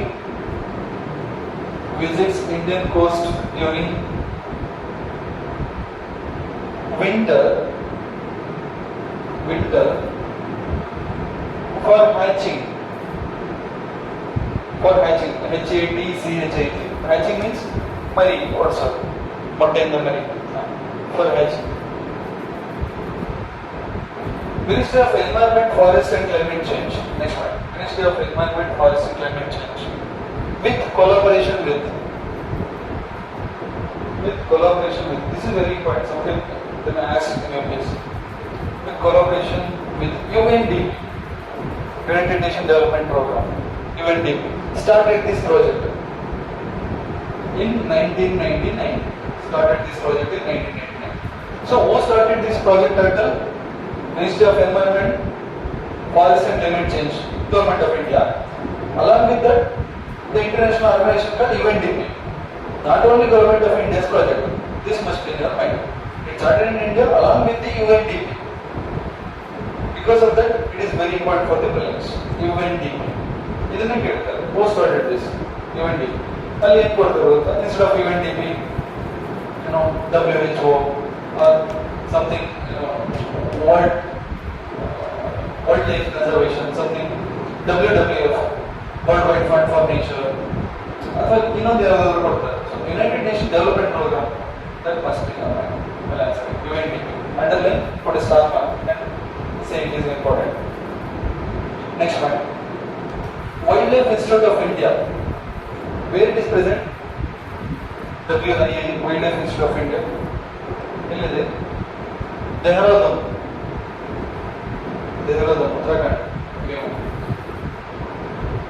That is the implementing agency in India. Implementing agency of this particular project. Dehradun, Wildlife Institute of India. Again, IITs ಇದೆ, Indian Institute of Technology is there. Wildlife ಅಂತಂದ್ರೆ research ಮಾಡಲಿಕ್ಕೆ. If somebody ನೀವು ಯಾವುದೇ particular state ಅಲ್ಲಾದರೂ ಯಾರಾದರೂ ನಿಮ್ಗೆ ಸಿಕ್ಕಿದ್ರೆ ನಾನು wild life ಅಲ್ಲಿ ಟಾಪ್ ಮೋಸ್ಟ್ ರಿಸರ್ಚ್ ಮಾಡ್ತಿದ್ದೀನಿ ಅಂತ ಹೇಳಿದ್ರೆ ಅವ್ರು ಡೆಹ್ರಾಡೂನ್ ಇರ್ತಾರೆ. Because for wild life research Dehradun is the capital. Even ನಮ್ಮ college PC alumni is member of that. What is that? Cheetah reintroduction program in India. Or veterinary doctor. Or PhD Dehradun PC not student. Okay. So topmost studies in conservation, that the wildlife conservation that is Dehradun. Dehradun is a kind of wildlife research. Okay. This is next one. Vulnerable in IUCN Red List. This may be your question. What is the status of IUCN? Is it endangered? Is it critically endangered? Is it vulnerable? Snow leopard, vulnerable. Vulnerable means it is good than endangered and critically endangered. Better means number or more. Okay, vulnerable. VULNERABLE, vulnerable. We discussed this, okay? And appendix 1 of the sites. We discussed appendix 1, appendix 2 of the sites. That there in their notes, please copy the same. Okay. Appendix 1 as well as vulnerable. Very important. Under vulnerable, underline appendix 1. Next. Conservation of olive red turtle is done. Conservation of olive red turtle is done, especially in Odisha and Andhra Pradesh government.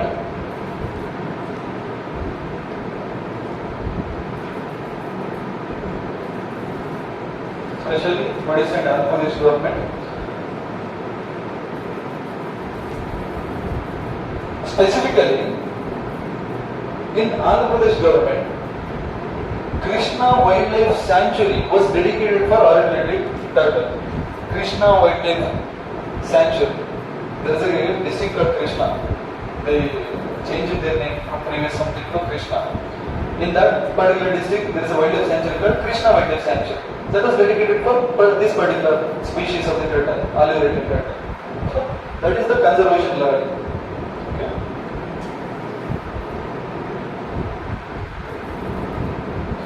And in Odisha and Andhra Pradesh, there is a particular tribe called Yanadi tribe. Yanadi. They are the beach dwelling tribes. Means they left very fringent area next to the beaches. These tribes are very, they had a huge role in the conservation of the olive-red turtle. This can be a good expression.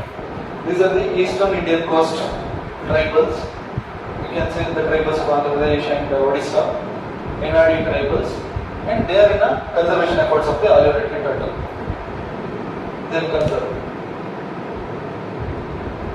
Or you can say government used them to conserve.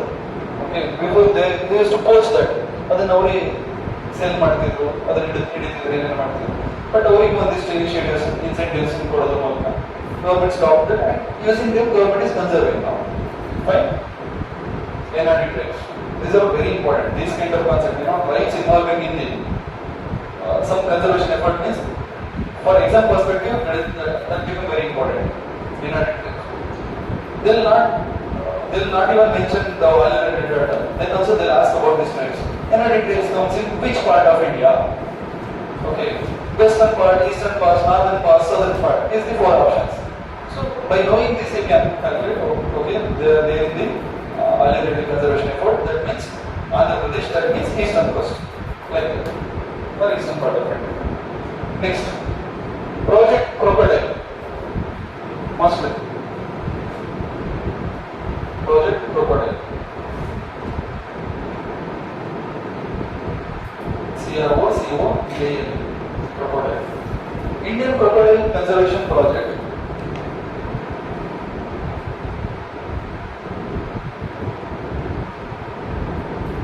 has pulled back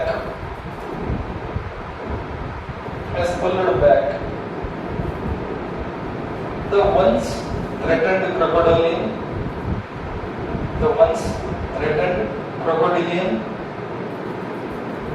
crocodile from the brink of extinction.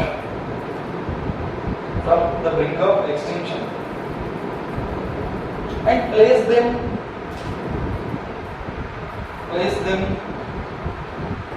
in a good path of recovery. Place them on a good path of recovery. Next point. To build up a level of trained personnel for the better continuity.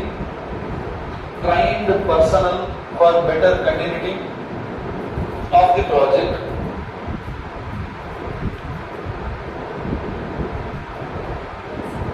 Trained personnel for better continuity of the project through training.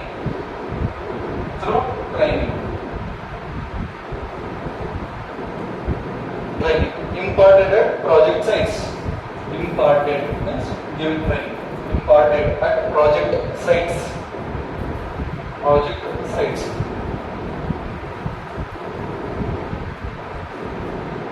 Next part.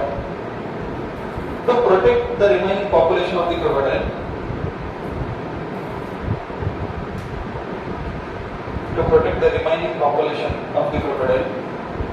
Remaining population of the crocodile in their natural habitat. In their natural habitat. By creating sanctuaries. Underline this. By creating sanctuaries. Natural habitat by creating sanctuaries.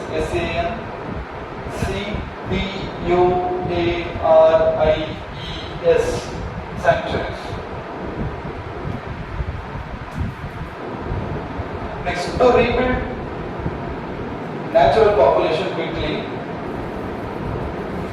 To rebuild natural population quickly through grow and release. Through grow and release. Or rear and release. REL. Grow and release or rear and release technique. What is this grow and release, rear and release? First they'll grow or rear when it was a baby in a confined environment. After when it builds up, when it becomes adult, then or when it able to eat its own itself, or it able to live without any parental care, then they will live for the open environment. First they will kept in a particular in situ or you can say ex situ conservation. Then they will live for the in situ. That is the thing. Rear or you can say grow and release or rear and release. And gharials, next point. Gharials is GHARIALS. GHARIAL. Gharial is a kind of two species within crocodile. One is crocodile, another is gharial. If you look at the mouth of that particular crocodile, you will be able to conclude, okay, it is crocodile, is it gharial? Onandu poti choke irutte, onandu wide irutte. That is the difference between crocodile and gharial. Gharials and crocodile both are critically endangered in ISA.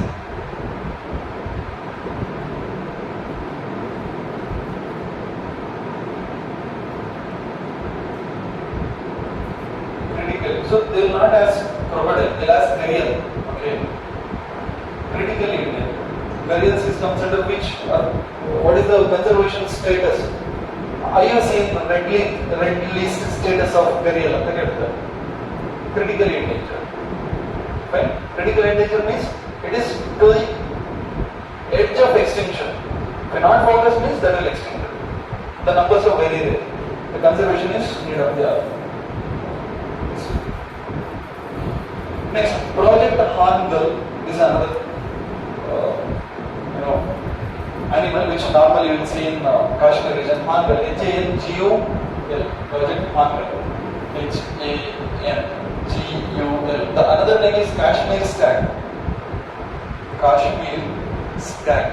It looks like a goat. Nammal kuri iruttalla. Kuri matte horse madhye irutte. It's like crossing horse and this particular goat. Higher. Okay. Kuri kinda dodda, horse kinda chikka. Kashmir stag. Kashmir stag, also called as Hangal, is a subspecies. It's a subspecies of Central Asian.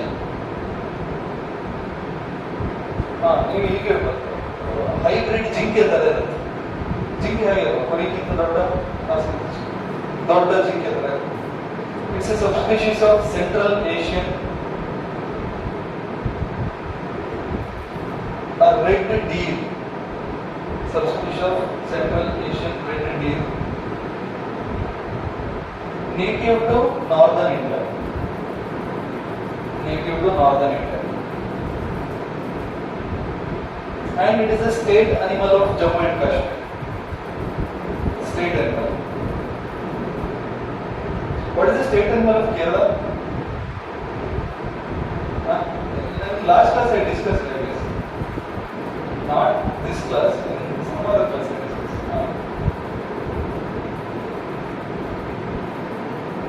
This is your homework, okay? Tomorrow I want to know. And the same bird, the state bird, is also a state bird for some other northeastern state. Okay. And what is the state bird for Karnataka?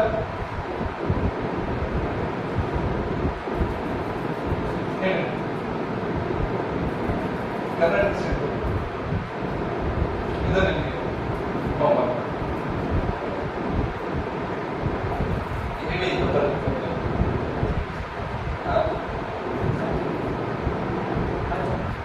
Rajahamsa. Is that? I thought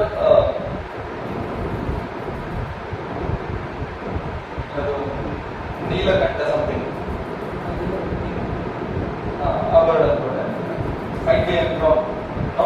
Sorry, thank you. Next, Project Hangal, it says state animal of Jammu and Kashmir, found in Dachigam National Park. Dachigam is a national park in JNK, Jammu and Kashmir. DACHIGAM, Dachigam. DACHIGAM, Dachigam National Park, which was started in 1970. The project Hangal started in 1970. See, this is a project which is started by the central government, the state government of JNK, as well as WWF. Okay, three things.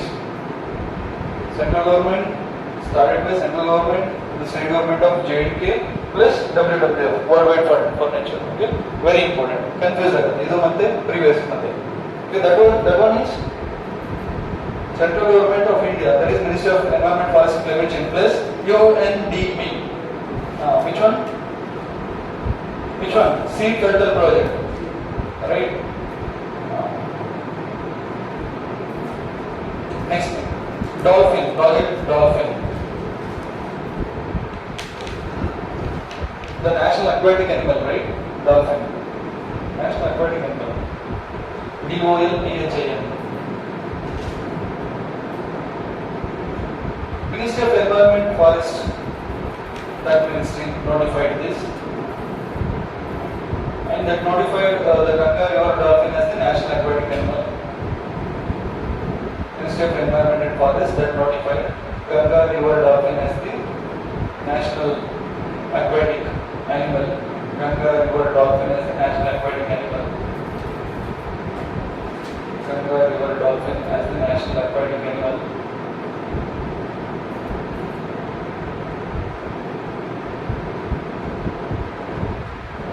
And it is listed in Schedule 1 of the Wildlife Conservation Act 1972. Schedule 1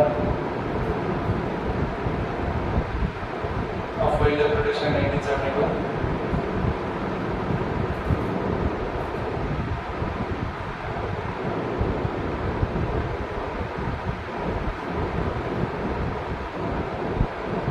It is threatened by river water pollution. Threatened by river water pollution and siltation. River water pollution and siltation.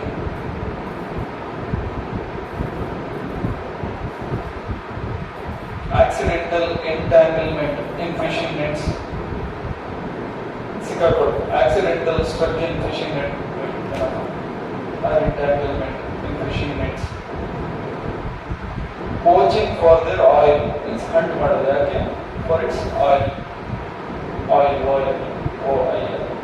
Poaching for its oil. POACHING. Poaching for its oil. Poaching is hunting for its oil. What is the oil aspect? Poaching for its oil.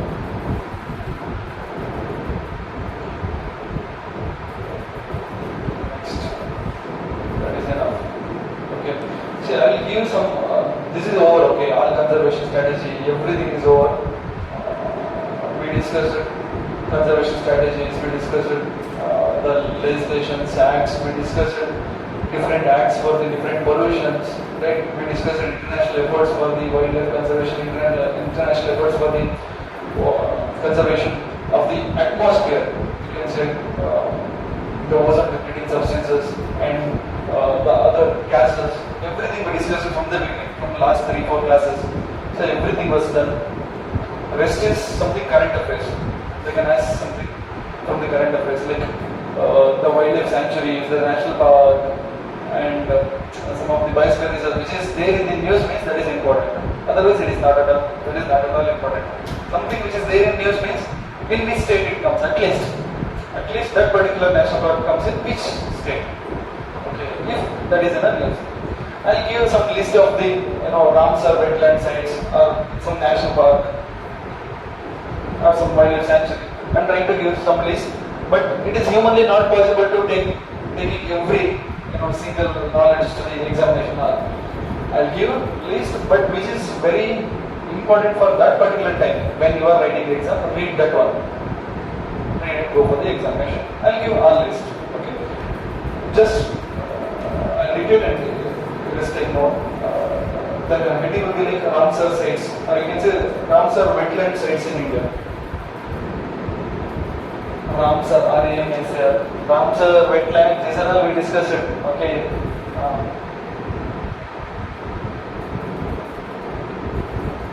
Ramsar sites. What is this Ramsar? This is a wetland conservation strategy, and it's a city in Iran. Right? First one. Chandertal land, Chandertal, Chandertal land. It's in Himachal Pradesh. Just put arrow mark and write Himachal Pradesh. Chandertal land, Himachal Pradesh. Next, Pongdam lake, P-O-N-G, Pong Dam, D-A-M, Pongdam lake, Himachal Pradesh. Pongdam lake, Himachal Pradesh. Renuka wetland, Himachal Pradesh. Renuka wetland, Himachal Pradesh. Chilka Lake, Odisha, important.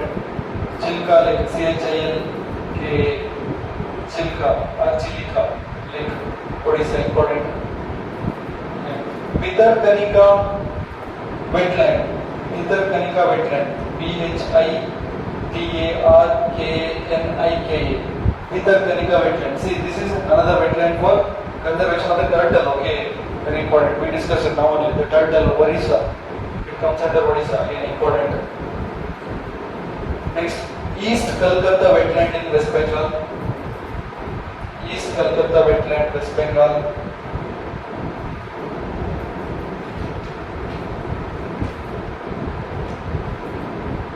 Deepor Beer in Assam. D-E-E-P-O-R. Deepor Beer, D-E-E-L. Deepor Beer in Assam. Sundarban wetland, West Bengal.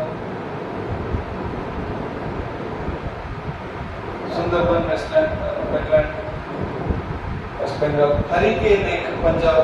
H-A-R-I-K-E, Harike Lake, Punjab. Again important, Harike Lake. It's a freshwater lake in Punjab. Harike. It's a man-made, not natural. Harike Lake, man-made. Then also it become a wetland. Harike Lake, Punjab. Next, Roper Lake in Punjab, R-O-P-A-R, Roper Lake in Punjab.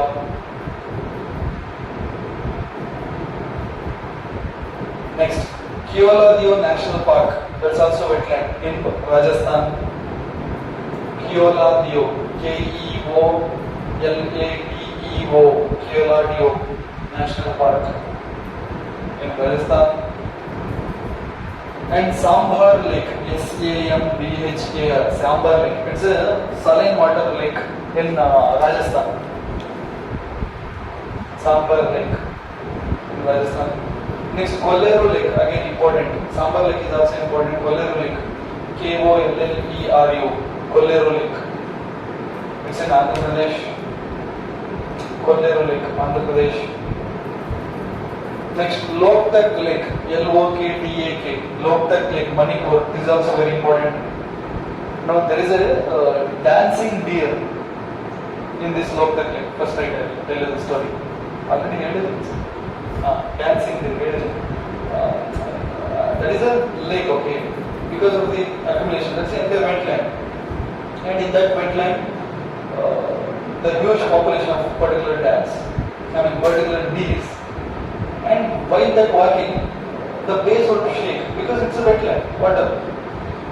There is no strength base, hardcore. There is no hardcore base that will shake because of that water stagnation. So because of this shape, the deer looks like the walking deer looks like a dancing.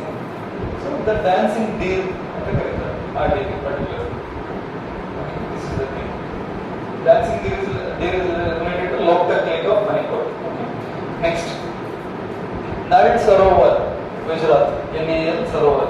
Nal Sarovar, Gujarat. This is a freshwater lake. Nal Sarovar.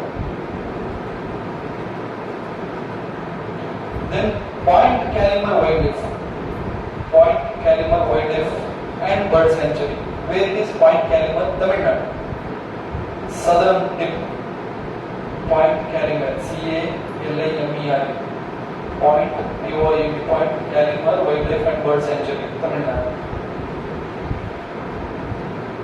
Sastam Kotta Lake. Sastam Kotta.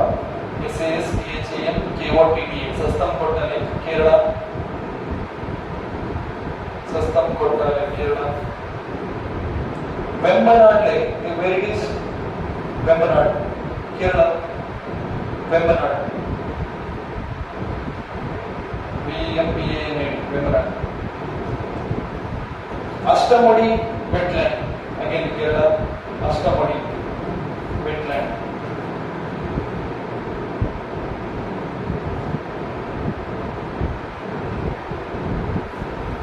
Ular Lake, WULAR, very important. Ular Lake in Jammu and Kashmir. This is the high altitude freshwater lake in India. High altitude freshwater lake, Ular Lake.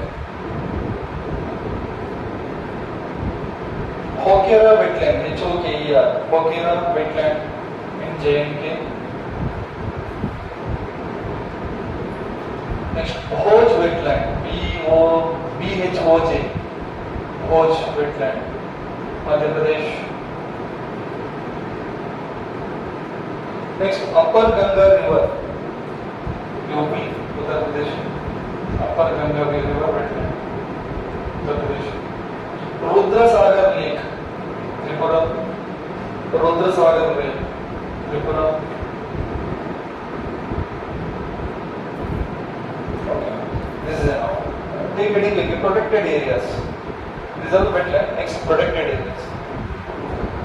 Let us discuss some state-wise protected areas. First one, take Andaman Nicobar residing. Andaman Nicobar. These are very important. First one, Campbell Bay National Park. Campbell, CAMPBELL. Campbell Bay, BAY National Park. Next, Galathea National Park. Galathea Bay, GALATHEA. Galathea Bay, BAY National Park. Mahatma Gandhi Marine National Park. It's also in Andaman Nicobar. Mahatma Gandhi Marine National Park. Middle Button Island National Park. From National Park, just write NP. Okay. Middle Button Island NP National Park. Middle Button, PUTTON, Middle Button. North Button Island National Park. North Button Island. Mount Harriet National Park. HARRIETT. Mount Harriet. Rani Jhansi Marine National Park. Rani Jhansi. These are very important for films. Rani Jhansi. Then South Button Island National Park. South Button Island National Park.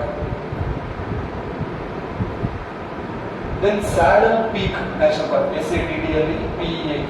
Saddle Peak. That's the highest peak of Andaman Nicobar. Highest altitude peak. Enter the border. That national park. Okay. Next, Andhra Pradesh. Andhra Pradesh. Again important.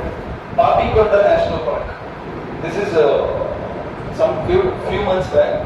This Papikonda National Park was there in news, so it is very important because butterfly census was happened within this national park. Butterfly census made Andhra Pradesh government, Jagan Mohan Reddy government. Butterfly census. Papikonda National Park. Next, Rajiv Gandhi National Park, same Andhra Pradesh. And Shri Venkateshwara National Park, Tirupati. Shri Sri Venkateshwar National Park. Next, Arunachal Pradesh. Namdapha National Park. Namdapha National Park. Namdapha. Namdapha. And Pakke National Park. Pakka. KKE. Pakke National Park. Maulik National Park. Mouling. Maulik National Park. These are three important national parks of Arunachal Pradesh. Next, Assam. Again, very important. Dibru Saikhowa National Park. Dibru. Dibru Saikhowa. Saikhowa.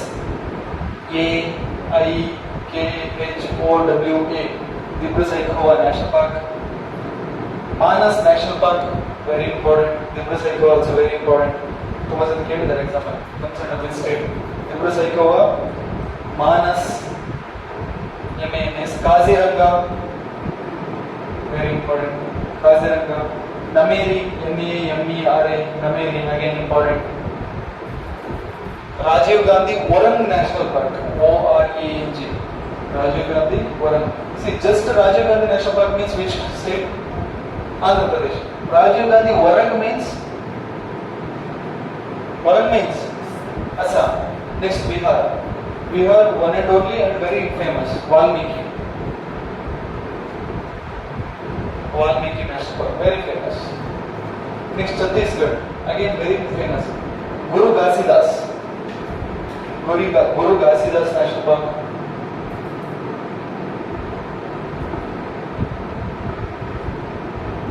Guru Ghasidas National Park. Indravati National Park.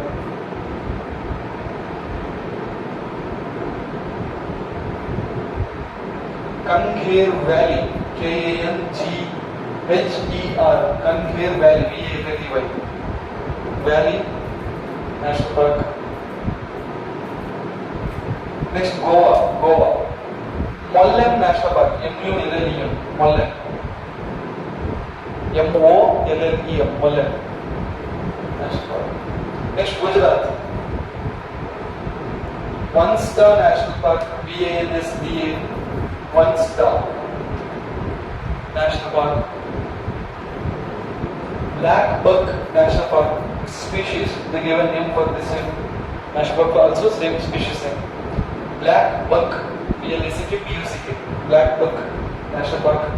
Gir National Park. This is specifically for Asiatic lions. Gir and one and only national park for the lions. Gir GIR. This is it. And Marine National Park. Gulf of Kutch in Gujarat. Marine National Park. Marine Gulf of Kutch National Park.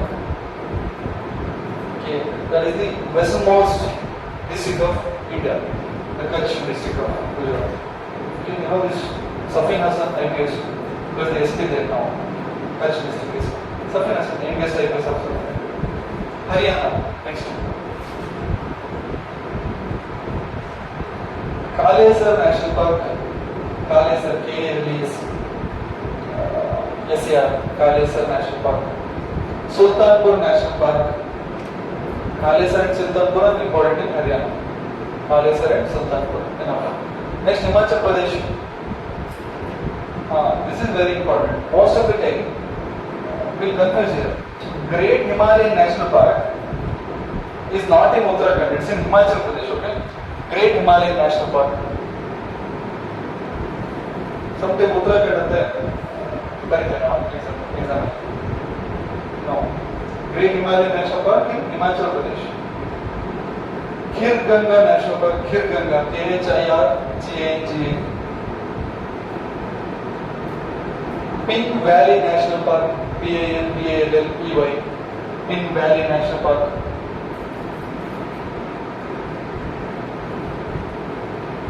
Simbalbara National Park, SIMBALBARA. Simbalbara National Park.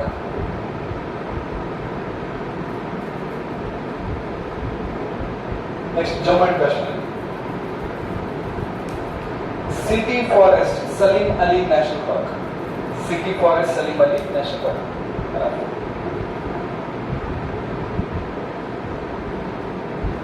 Next, take Ramsar sites. Ramsar sites with Q or not? Ramsar sites ಕೊಟ್ಟ ಆಗಿದೆ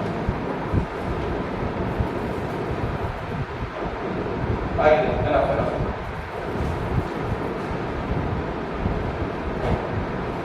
Right, some of the conservation places ಅದು ಯಾವ state ಅಲ್ಲಿ ಬರುತ್ತೆ ಅಂತ important ಇದೆಲ್ಲ ಕೇಳಿರೋದು. First one Vembanad Kol wetland, Vembanad Kol wetland, Sasthamkotta lake, Vembanad Kol wetland, Sasthamkotta lake and Astamadi wetland. These three are in Kerala. Vembanad coal wetland, Sastamkotta lake and Astamadi wetland. These are some of the important places which is very important. Conservation, it's very important. They'll give this and they'll ask which state it comes under. Okay. State wise it is very, these three, both three is under Kerala, within Kerala. Okay. Next, Point Kerala we discussed it, that is in Tamil Nadu. Next, Kolleru Lake we discussed it, right? Kolleru Lake, it's in Andhra Pradesh. Chilka Lake, Odisha. Bhitarkanika mangroves, right? I guess this is not discussed. Bhitarkanika mangroves, this is in again Odisha, northern coast of Odisha. Bhitarkanika, northern coast of Odisha. Next, Rudrasagar.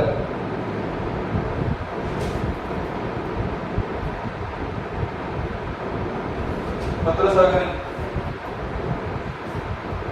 Tripura.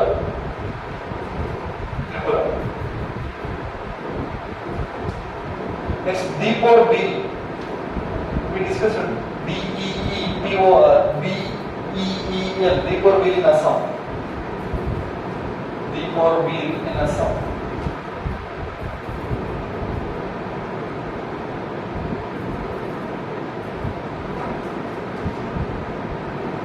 Harike Lake in Rajasthan. Harike Lake, in Punjab. Harike Lake in Punjab. Kanjli, Kanjli, it's also a place in Punjab. This is very important. Kanjli. Om Dam, that we discussed, that is there in Assam.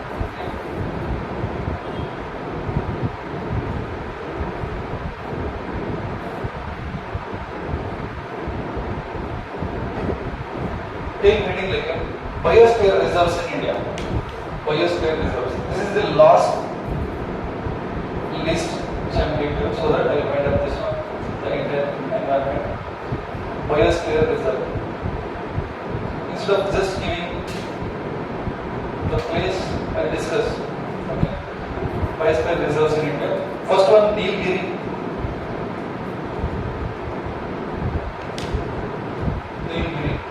Where it is located? It's a tri-junction area between the Karnataka, Tamil Nadu and Kerala. This is the only place in India which comes under the MAP program of UNESCO. Man and Biosphere is a program. Man and Biosphere is a program which is under UNESCO. This is the only area, you can say. Not only area, this is the first area. Sorry. Again, there are many areas. This is the first area which comes under the MAP program, Man and Biosphere, MEMB, MAP program of UNESCO. Okay. This is a part of right, because they'll ask, the question would be like, Nagarvale, Bandipur, Mudumalai, Silent Valley, Siruvanai, and Wayanad. These are all comes under Nilgiri Biosphere Reserve. Is this statement right or wrong? Yes, this statement is right. So, take the part of Wayanad, WYNAD, it's in Kerala. Nagarvale, Karnataka. Bandipur, again Karnataka. And Mudumalai, Tamil Nadu.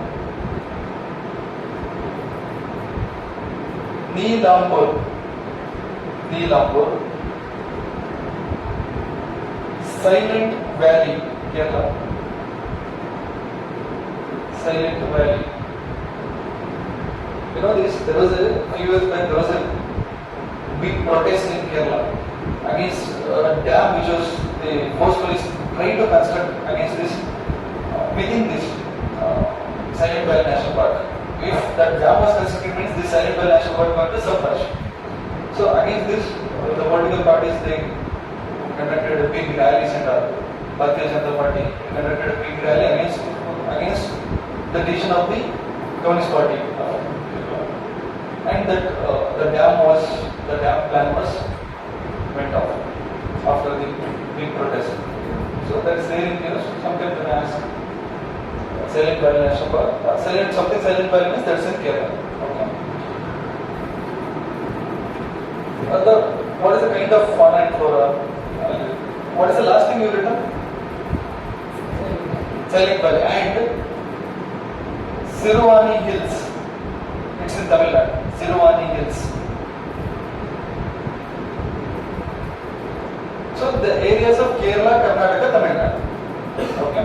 Next, tropical forest. Nilgiri contains the tropical forests, mixed mountain and highland system. Mixed mountain and highland system. And the fauna includes tiger, elephant, Nilgiri Tar, animals which is present in Nilgiri. Tiger, elephant, Nilgiri Tar. Nilgiri Tar is endemic, right? We discussed it. TAHR, endemic. So Nilgiri Tar. And lion-tailed macaco, very important. Lion-tailed macaco, it's a species in monkey, a type of monkey, lion-tailed macaco, macaque, MACAQUE. You know what? This lion-tailed macaque is endemic to Western Ghats. Or you can say Western Ghats and southern parts of Eastern Ghats. Okay? Endemic in this region. So the Kannadadalli ತುಂಬಾ ಚೆನ್ನಾಗಿರೋ word ಇದೆ. Something Singi Manga, Singalika, exactly. Right? Next, Nanda Devi National Park. Nanda Devi Biosphere Reserve. Nanda Devi Biosphere Reserve. It's in Uttarakhand. It also included in Man and Biosphere Program. This is the second one which included in Man and Biosphere Program of UNESCO, MAP program of UNESCO. It's in Uttarakhand. The animals are snow leopard,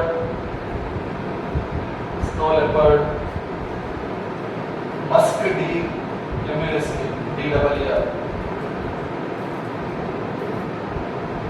Himalayan black bear,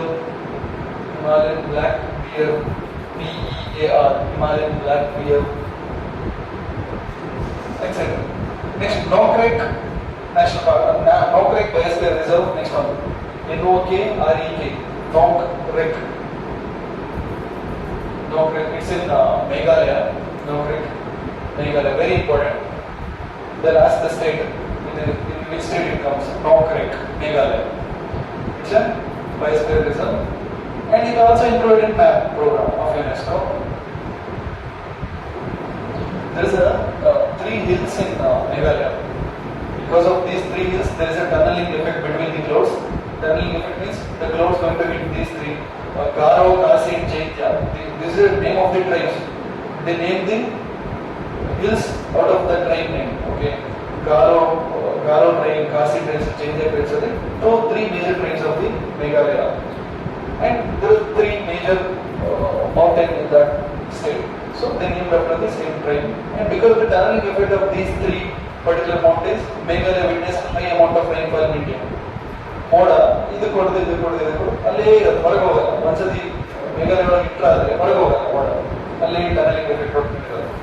so because of these three ಹೇಳ್ಬೋದು Meghalaya witness highest rainfall because of these three mountains, Garo, Khasi, Chaitya.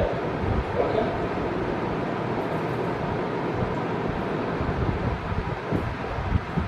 Nokrek Biosphere Reserve comes near to the south of Garo Hills. Okay, south of Garo Hills, GARO, south of Garo Hills. it's a fauna evergreen and semi-evergreen forest, evergreen and semi-evergreen trees.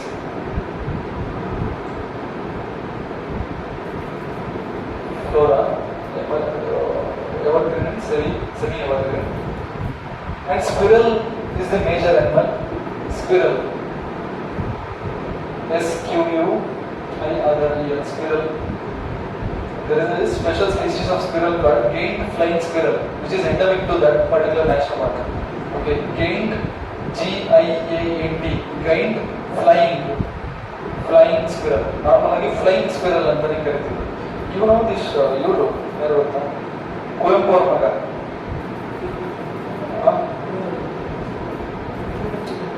ನಮ್ಮ ಚಿಕ್ಕಮಗಳೂರು ತೇಜಸ್ವಿ ಅವರು ಹಾರುವ ಅಡಿಲು ಅಂತ ಕಾದಂಬರಿನೇ ಬರೆದಿದ್ದಾರೆ ಇದ್ರ ಮೇಲೆ, but ಈ species ಮೇಲೆ study ಮಾಡಿ. Okay, so very important, gains flying squirrel. Next, Manas Biosphere Reserve, we discussed it, that's in Assam. Manas. Next, Sundarban, it's also in West Bengal, we discussed it. Gulf of Mannar, take this. It's in Tamil Nadu. Gulf of Mannar. MANNAR. It's in Tamil Nadu.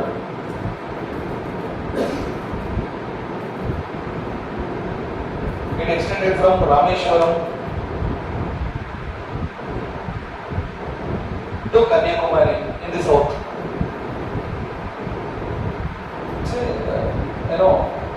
Biosphere reserves of islands, okay.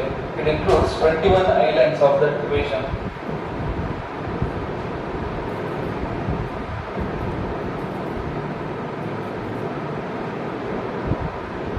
Island means this is not a continental biosphere reserves, oceanic island and surrounding region of that particular place, ocean. Gulf of Mannar is a place between India and Sri Lanka, region. We discussed sea cow, it's a kind of mammal, and the dugong, the species. That sea cow is a major animal of this particular biosphere reserve. Sea cow, right? Sea cow is a major, or dugong, DUGONG, dugong or sea cow. And sea cucumber is also another animal of this region. Sea cucumber is not a plant, not a cucumber. It looks like cucumber. Fish, kind of fish. Next, Great Nicobar Biosphere Reserve. It's included in MAP program, Man and Biosphere Program of UNESCO. Great Nicobar. It's in Nicobar. Tropical wet evergreen forest. Tropical wet evergreen forest. Tropical wet evergreen forest. Saltwater crocodile animals. Saltwater crocodile.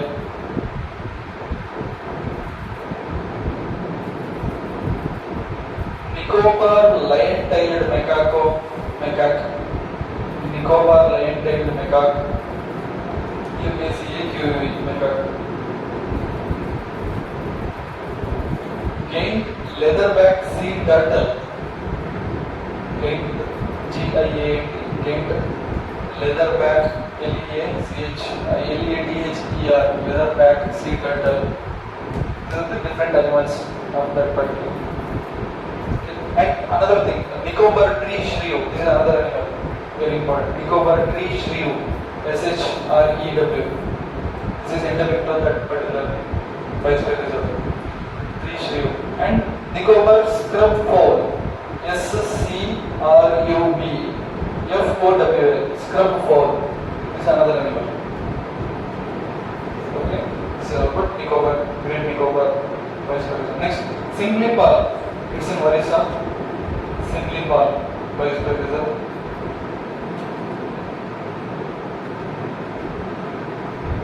Okay, the name which arises at Simlipal because of its there is a tree which bears a flower. The flower looks like a red cotton.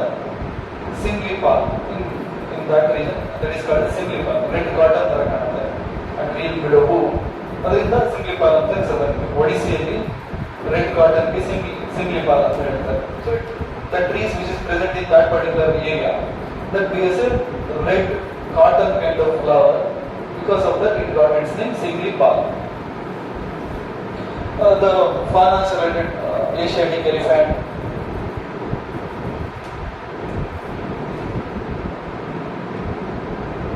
crocodile,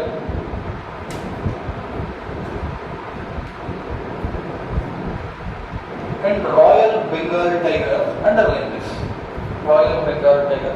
Sometimes they may ask, Royal Bengal tiger is endemic to Sundarban National Park. That is wrong, because that is also present in Simlipal. Right? You can come to this kind of conclusion. So Royal Bengal tiger is present in Simlipal means that is not endemic to Sundarban. Sometimes they may ask, Royal Bengal tiger is endemic to Sundarban. No, no. It's also there in Simlipal Biosphere Reserve. Okay? Next, Diprosaicoa in Assam. We discussed it. Right? Again, Diprosaicoa Biosphere Reserve. The same places may be a national park, may be a wildlife sanctuary, may be a wetland, may be a biosphere reserve. Same places. Okay. Diprosaicoa. That's the important fauna here is golden langur. Golden, L-A-N-G-U-R, animal. Golden langur, L-A-N-G-U-R. It's in Assam. Okay. And Dihang Dibang. This is in Arunachal Pradesh. A biosphere reserve called Dihang Dibang, D-E-H-A-N-G and D-I-B-A-H, Dihang Dibang, very important. Dihang Dibang comes under this state. First time ನೆನ್ಪಿಟ್ಕೊಳ್ಳೋ ಕಷ್ಟ ಅನ್ಸುತ್ತೆ, ಏನಿಲ್ಲ, ನ್ಯೂಸಲ್ಲಿ ಬರ್ತಾ ಇರುತ್ತೆ, ನೆನಪಾಗ್ತಾ ಇರುತ್ತೆ. Dihang Dibang, Arunachal Pradesh. Okay. The animals musk deer, red panda, Asiatic black deer,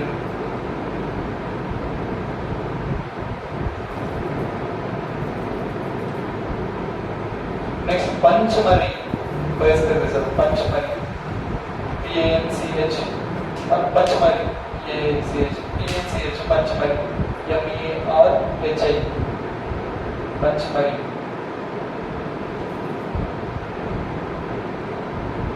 It's in Satpura Hills. Runs across Satpura Hills. Satpura means central India. It covers 3 protected areas. Panchmari covers 3 protected areas. One is Satpura National Park.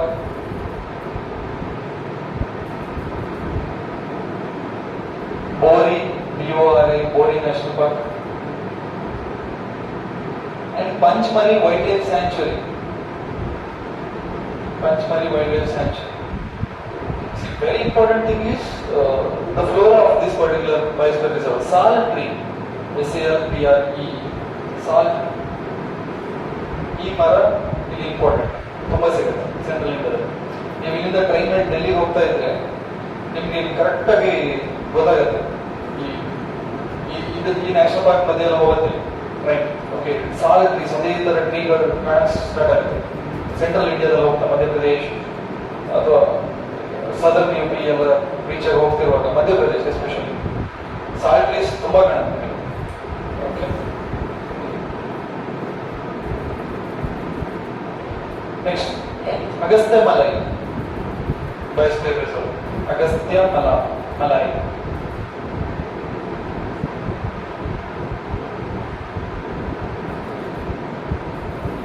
it's in Kerala.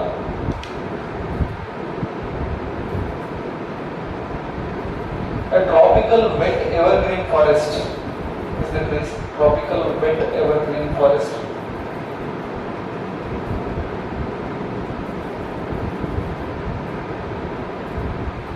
Elephant and tigers are the fauna.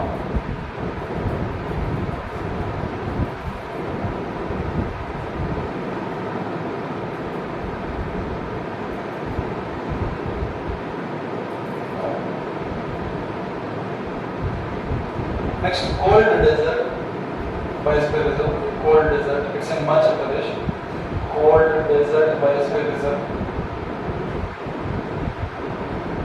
Snow leopard was the animal.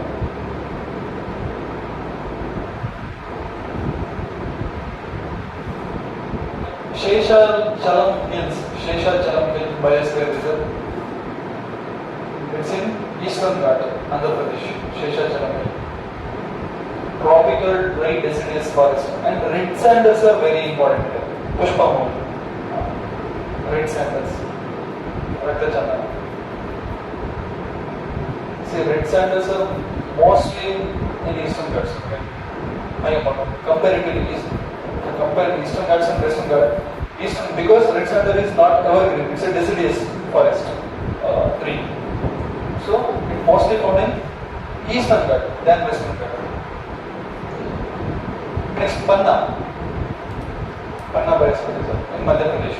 This is very important because Pench and Panna very important for the tiger conservation. That too Panna, because if you look at within India, high amount of tiger population is in Panna Biosphere Reserve. Highly dense tiger population. Just tiger in Panna, Madhya Pradesh.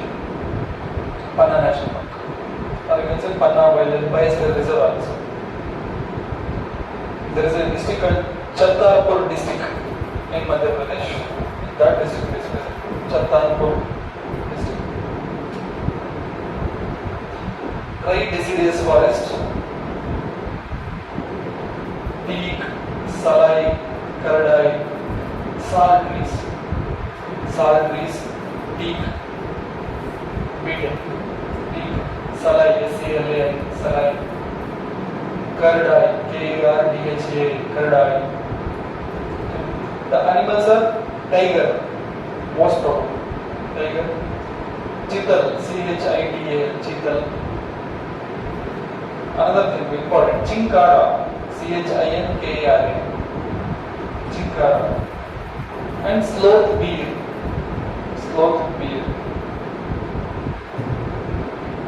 Okay. These are the things. Now,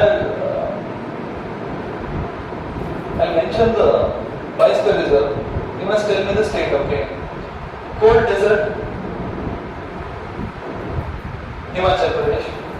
Nanda Devi, these are important, okay? Model based questions. Cold desert, Himachal Pradesh. Nanda Devi, Uttarakhand. Run of Kutch or Kutch, Gujarat. Panchmari or Panna, it's in Madhya Pradesh. Achanakmar Amarkantak is in Editha. Right. Achanakmar Amarkantak, it's in Chhattisgarh. Achanakmar Amarkantak. This is also a Man-made Biosphere program. It is mentioned in Man-made Biosphere program of UNESCO. Achanakmar Amarkantak. One single name. It's in Chhattisgarh. Okay.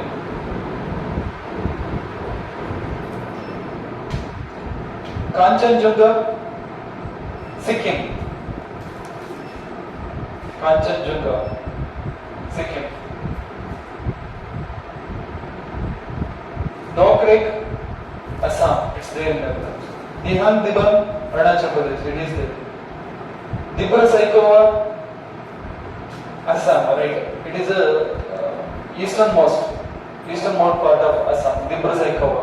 Within Assam, Kaziranga is also there, Manas is also there, Dibra Saikova is also there, but Dibra Saikova is the easternmost. They can ask the easternmost conservation or easternmost national park, easternmost biosphere reserves of Manas Assam. Dibra Saikova, not Manas, not Kaziranga. Easternmost, Dibra Saikova. Okay. Manas in the middle, westernmost, Kaziranga. Fine.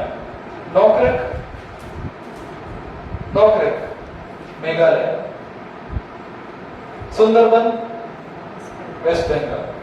Simlipal, Odisha. Sheshachalam, Andhra Pradesh. Nilgiri, Tri-Junction area between Karnataka, Kerala and Tamil Nadu. Agastamalai, Kerala most probably, and some part in Tamil Nadu also. It's a junction area. Okay. Panchmari, Madhya Pradesh. Nanda Devi, Uttarakhand. Cold desert, Himachal Pradesh. This one is enough, okay. Again, current affairs environment related adalella vision, IAS, prelims, 365, PT 365, current affairs magazine. The entire 1 year, ನೀವು exam ಯಾವ ವರ್ಷ ಬರೀತೀರಿ ಆ ವರ್ಷಕ್ಕೆ ಇವಾಗ KPSCಗೂ UPSC ಇರೋದಕ್ಕೆ ಈ ಇಡೀ ಕಂಟ್ರಿಯಲ್ಲಿ ಅಥವಾ ಆ ಟೈಮಲ್ಲಿ ಯಾವ ನ್ಯೂಸ್ ಇರುತ್ತೆ ಅದನ್ನೆಲ್ಲ ಒಂದು ಕಡೆ ಕಾನ್ಸಂಟ್ರೇಟ್ ಮಾಡಿ ಅವ್ರು ಸಬ್ಜೆಕ್ಟ್ ಹಿಡಿದಿರ್ತಾರೆ. ಅದರಲ್ಲಿ ಎನ್ವಿರಾನ್ಮೆಂಟ್ ಸಬ್ಜೆಕ್ಟ್ ಈ ನನ್ನ ನೋಟ್ಸ್ ಜೊತೆಗೆ ಅದನ್ನು ಓದಿದ್ರೆ more than enough for films. ಮೇನ್ಸಿಗೆ ನನ್ನ ನೋಟ್ಸ್ ಜೊತೆಗೆ ಅವ್ರು ಮೇನ್ಸ್ 365 ಅಂತ ಬಿಡ್ತಾರೆ, ಅದನ್ನು ಓದಿದ್ರೆ ಸ್ವಲ್ಪ ಆನ್ಸರ್ ರೈಟಿಂಗ್ ಎಲ್ಲ ಮಾಡಿದರೆ more than this is the finest source, and one or all not completed notes, please do complete. And this is the last of environment, and I completed everything. I didn't left anything. I completed everything which normally I do for the rest of the classes. I had completed everything for you also. And this is the finest class, and every topic was over. If you felt any difficulty in any other topic, you can ask. Otherwise, go home and read it out once. If you felt any difficulty, you can ask tomorrow also. Tomorrow I'll go for a new subject, history. Okay, ancient Indian history. Fine. If any doubts, you can ask. Otherwise, I'll wind up this session. It's around 4:35 now. Any doubts? No, right? Thank you so much.